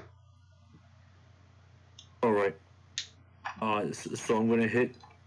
So the first one is aiming for the one on the right, and the second one is aiming for the one on the left. Yes. And then, because I'm going to sprint over to Carl. Okay. And because I don't know how else I'm going to do this, I'm going to cast Cure Wounds as a 6th level spell. So if it's 1d8 for each additional level, and if it's a 2nd level spell, So it's a Cure Wounds is a 1st level spell, so it's 2d8, 3d8, 78 total. 78. Plus your wisdom modifier. Not your wisdom, your charisma modifier. Prince, you're gross. Alright, Carl regains 38 hit points. Oh, dang. Oh, thank you. And that is my turn. Alrighty. Okay. Varut. This is the one you were shooting at before. It is almost dead. Yep, I'm gonna move right there. Action 1 is gonna be charge. Action 2, shoot him. Yep. Yes. I think 6d8 plus 6. Boom. He is disintegrated. Boom. Pile of ash. And nothing with the bonus action. The one thing I was thinking about doing with the bonus action is concentration, and I don't want to drop haste. Yep. So. Alrighty. Juno. Alright. So, I'm not frightened anymore, am I? No. Okay. I'm gonna move over here. Okay. And shoot this guy. This guy. Okay. You could have shot him where you're standing. I want it to be close. You're literally the same person. Yeah, that'll hit. Oh, cool. Okay.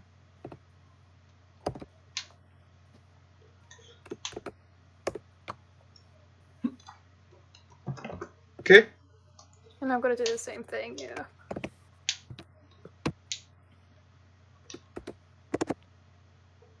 Yeah. Wait a second. I know how he pulled that other one out of the corner. I have a spell just for this. What spell might that be? Fire whip. Oh. Well. And Carl's just gonna attack this You guy. know, like the glowing electro cord that Sabine uses in Rebels? Yeah. It's that. Yeah. Is it? That's a thing from the Grimoire, isn't it? Yep. Yeah, that'll hit.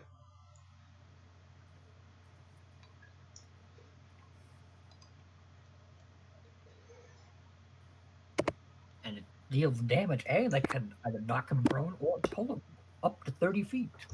Okay. I can pull him further distance if I upcast it. Yeah, that'll hit. More importantly, it's not a concentration spell. Oh my gosh. Okay. Yeah, Alright, Reedheads. This one's going to move towards Juno. This one's going to turn to Griswold and attack Griswold. Actually, they're going to use their bail. So, Griswold, Juno, and Kalani, all of you need to make wisdom saving throws.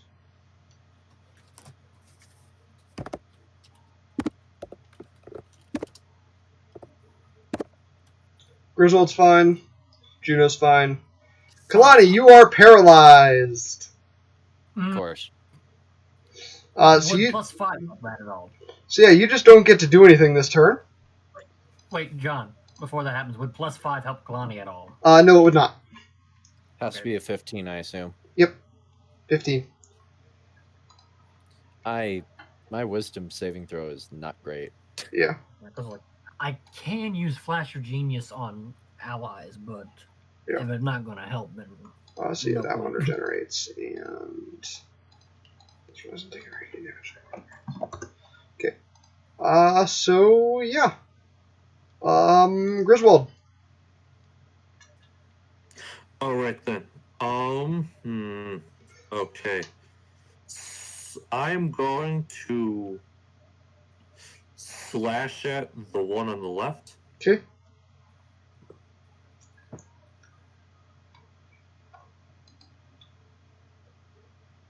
Yeah, that'll hit.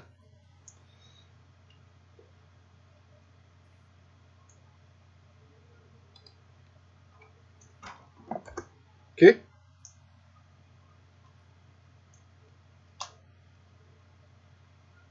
He still defiantly stands. That'll hit.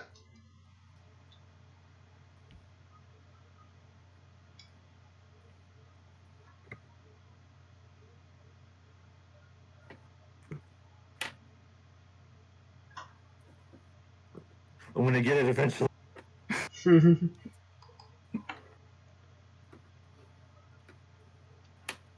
Okay. There we go. Okay. All right. So, and then my additional action, I'm You know what I feel super bad about? These guys are giving us way more trouble than Darth Vader. Ain't that the I was truth? thinking about that too. I think they'll just normally hit him again. Okay. And I should have used one of my critical cards because I have a failure critical card and I should have used it so you failed to grapple him. Then again, you would have just tried again. So Yeah, and I would have just tried again and won.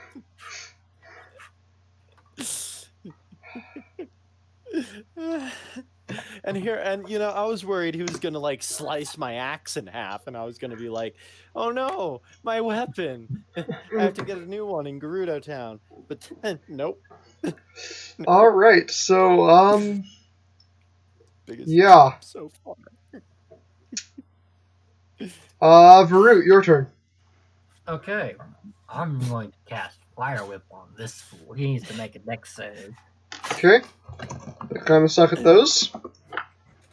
You got a 16. That's a fail. Yeah, I figured So, as much. I'm going to yank him all the way to here. Okay. And let's see, it's 5d8, but it's a spell, so it's 6d8. He takes 26 fire damage as well. Alrighty. And then, what do I want to do for my second action? Do I want to Pop down your E-web. Do I want to do Thunder Wave or do I want to do Rot? You could pop down your E-web. This is true. I'll do that. Right here. Boom. It's been here. And as the unused bonus action, it's gonna fire. And let's go with this guy. Okay. D20 plus, what is that? That is plus 12. 17. Yeah, that'll hit. Sure. 3d8. 15 force. Okay. Pew pew. Alrighty. Juno.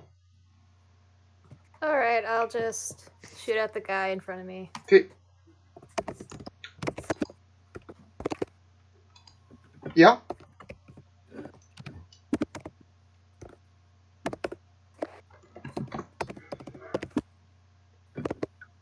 Do that again. Yep.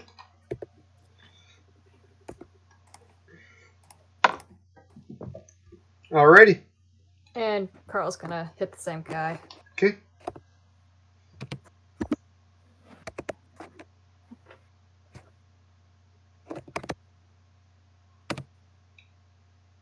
Yes, that'll hit.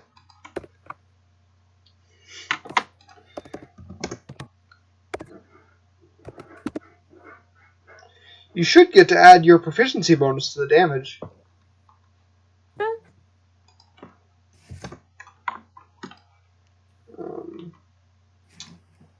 Alright.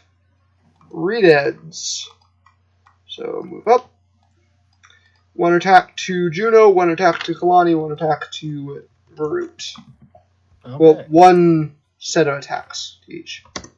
That is a dirty 20 and a nat 20 against Juno. So you take a total of 33 damage. Harder encounter than I intended. Against Kalani. Jeez. So it gets a nat 20, so it's going to get a double crit. And I can't wait to get that one ability and it gets a 16. That makes it so that crit hits don't mean jack. Yeah, you take 44 bludgeoning damage total. 44? Yeah. Thanks. And then 2 attacks against Varut, both of which miss. Because of course they do. And Kalani, you are no longer paralyzed. Yep. You are frightened of the Redead that is standing before you, but you are not paralyzed. So, yeah. You could do the Thunder Wave. Yes, you could. It's AoE, so it's not a direct attack. Yep, and you won't suffer disadvantage. It would hit Carl. Yeah, and I don't want to do that. It's only Thunder Wave at first level, so it's 2d10? 8? 2d8. I mean? 2d8? Hang on. Yeah, 2d8 on a failed con save, and What all did Thunderwave do again? It basically does a shockwave in a 15-foot cube in front of you. It will do 2d8 thunder damage to creatures that fail a con save, and they are also pushed away from you. Yeah, and then let's see here. I'm not casting it through my arcane firearm, so it would not benefit from the extra d8. Yeah. But the save DC is my DC, which is 20. All right, so snap my fingers, return my weapon to me. Okay. Because I kind of need it. Yeah. And what is it I need to roll again for Thunderwave? Nothing. You don't roll. You just cast it, and then they have to make a save. Alright, so 3 redeads, and Carl needs to make a con save. DC 20.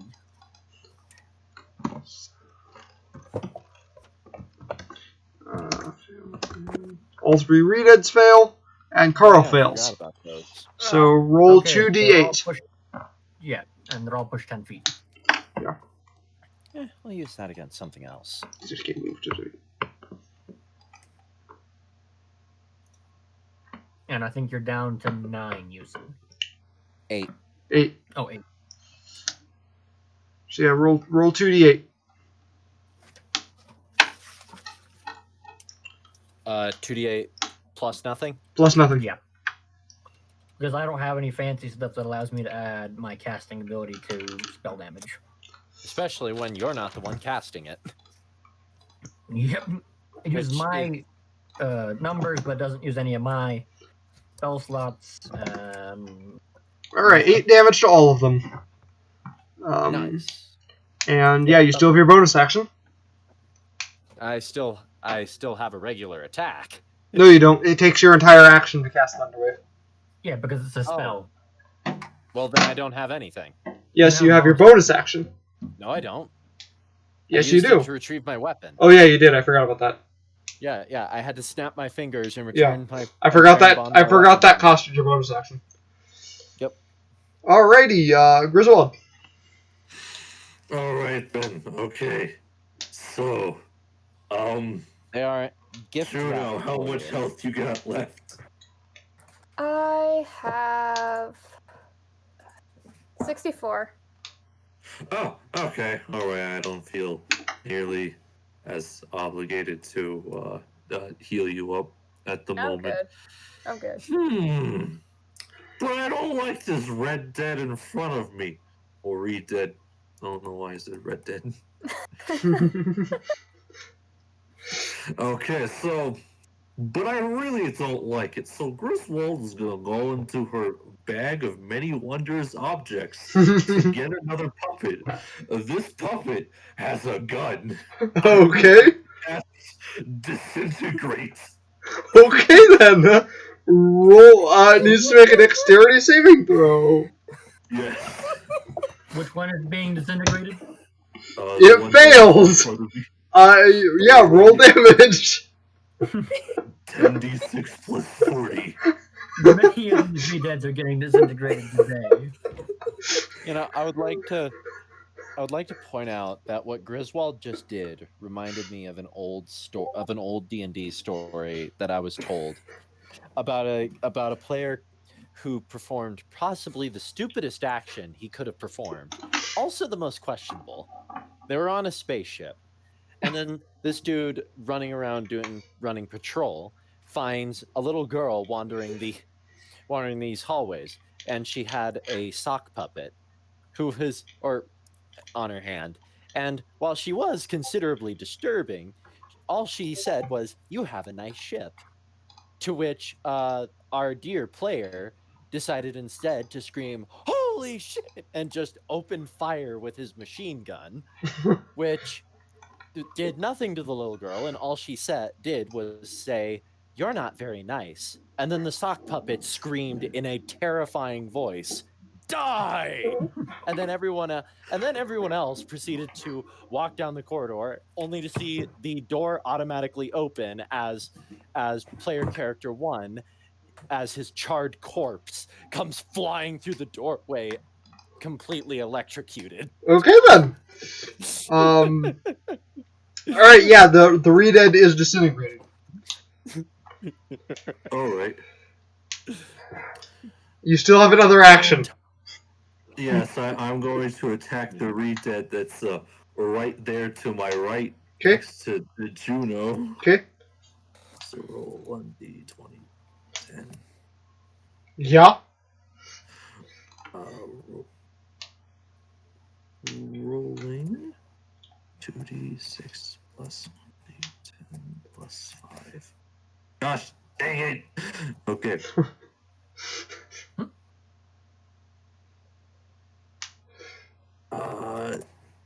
There we go.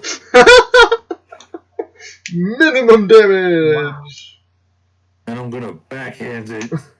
Oh my gosh. 20 Minimum damage. Wow. plus 10. Yeah, that'll hit. Alright. 1d4. I swear. This. Gosh, dang it, I did it again. Okay, alright. Roll 6. I was supposed to say the backhand did war.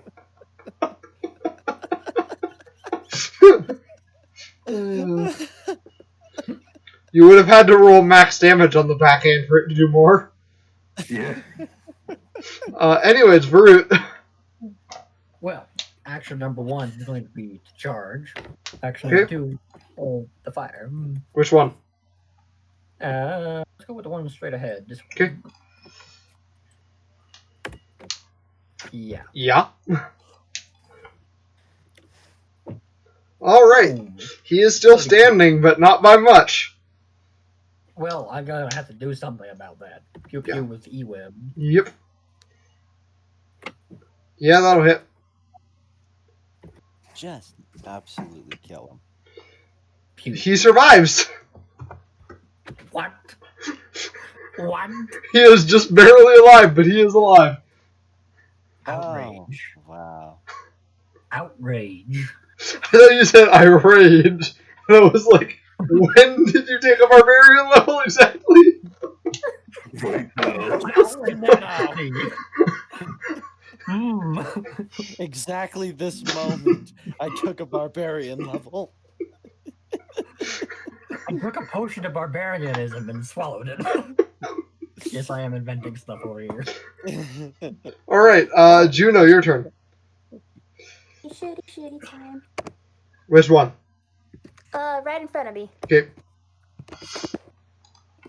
I swear, the other one, you probably just breathe Yes. on it and fall over. Yeah, just let Carl finish it off. Yeah. Do damage to the one in front of you. Yep, that'll hit. Okay. But guys, in one more level, I can have 2 arcane cannons at any given time. 2 UMs! Boom! 2 I just- UMs. Is it wrong For that the I just actual Star Wars universe, everyone would be completely and totally screwed if I had 2 E-Webs. Yeah. Because they're OP. But they're a little bit toned down. Alright. Carl? Also, anyone within 10 feet of one of my cannons gets half cover. Oh. Carl's just gonna move up and Okay. slap. And maul. He's gonna maul it. Yeah. just absolute? Sneeze on it and it'll die. Yeah, Carl walks up to the re-dead and just oof. What? Yeah. Just comes up to the re-dead. Boom. Yep, it's dead. It's a dead one. You guys know that sound, right? The sound dogs make when they want to bark, but they don't want to bark loud, so they just go. My dog does it all the time. Like Carl just does that in the general direction of the re-dead, and it falls over dead. Alright. Yeah, still one more attack from Carl. Oh, yeah. Okay.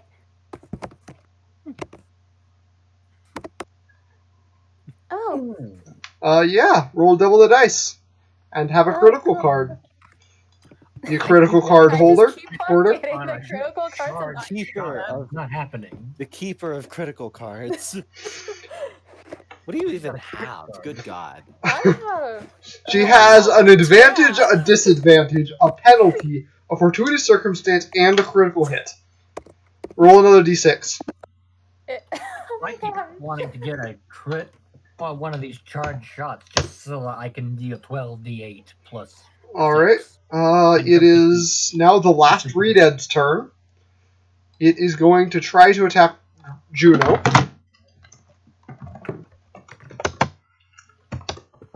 It gets a 19 and a 10 to hit. So the 19 hits.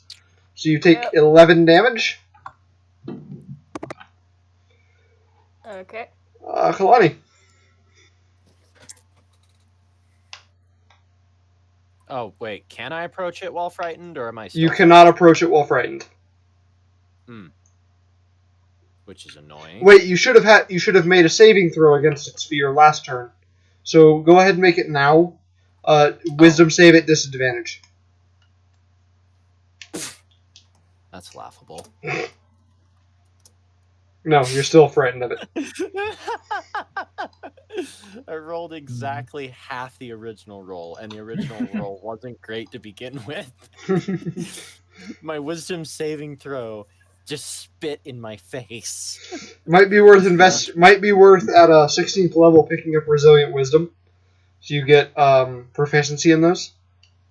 Yeah, it would be. I mean, my wisdom save modifier is only one better than yours because I have a cloak of protection. But I can add 5. All right, so yeah, you could throw your axe at it. I'm gonna do that. You would have disadvantage, but you could do it.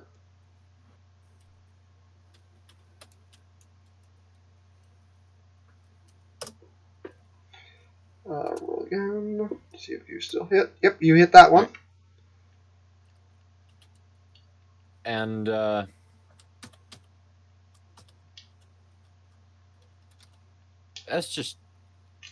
was 2d6, right? Yes, 2d6 plus 2d6 strength. plus 5. There it is. Jeez. All right. I still have a bonus action, so Yes, I you return do. my axe and throw it again. Or wait, Yep. I can't do that. Oh, I can do that. Yes, you can. All right, return.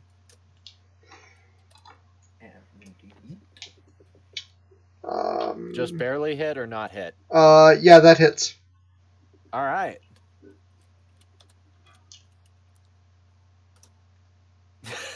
All right. It appears dead. It is dead. Yep. All right. Yay! All right, Griswold, you doing anything? I stab it to make sure it's dead. You stab it with your flaming staff sword thing? Yes. All right, it's dead. Okay. Dun, dun, dun, dun, dun, dun, dun, dun. And the door opens. Oh my God. There was no other way we could have ended that. The door here will open, allowing you to access the next room. And that is where we are going to end the session. Okay. All right. So yeah, those guys regenerated 10 hit points at the start of each of their turns if you hadn't dealt radiant or fire damage to them. And even if they were at 0 hit points, if they regenerated their next turn, they would get back up. So I think we all know what the highlight of this episode is. Yeah, we all know. Kalani yeets Darth Vader across the planet. Kalani throws Darth Vader like a Darth Vader toy. Anyways, I'm gonna head out. Yeah. I should be heading out too. All right. Yeah, me too. We may or may not have a session next week. Right now I'm gonna plan on having a session next week. But I'm letting you know now that may change because I'm moving into a new to a new apartment next week, so I might be too busy. Gotcha. All right. Wait, hold up, John. It's like this was like 2 months ago, but what was it? The other players wanted me to tell you about the orc color theory. Oh my god. Oh yeah, that's right. Oh yeah. Alright. Okay, so Yeah, so this is orcs this and is for Warhammer Warhammer. are a bit different than normal orcs. So each color that they choose to paint stuff with means something different. If something is painted red, due to the orc like energy that surrounds them, The they're power a of bit kind of Wa. like psychic. Yes, the power of Wa. That's literally what Um, it's called. I looked it up. Yes. It's like red. If you paint something red, it makes it go faster than something that isn't painted red. This is true for many of the other colors. If it's green, it's automatically better than something that's not painted green. If it's yellow, it makes a bigger explosion than something that isn't painted yellow. If it's black, it's almost impossible to kill. But the best one is purple. The understanding around purple is that if an orc is painted purple, it's automatically invisible. The reason for this is that have you ever seen a purple orc before? But the best part has to be the fact that as long as you are near orcs, this affects you too. Yes. So that So literally basically, means I am indestructible because I'm solid you're black not with wearing yellow black and red anymore eyes. though. What? You're not wearing black full black anymore, anymore. No, I painted my Beskar black. Oh, Oh, okay. okay. Well, in which case, yeah. Yes. All right. Well, So, I'm gonna stop the recording real quick. So yeah, All right. stop the recording.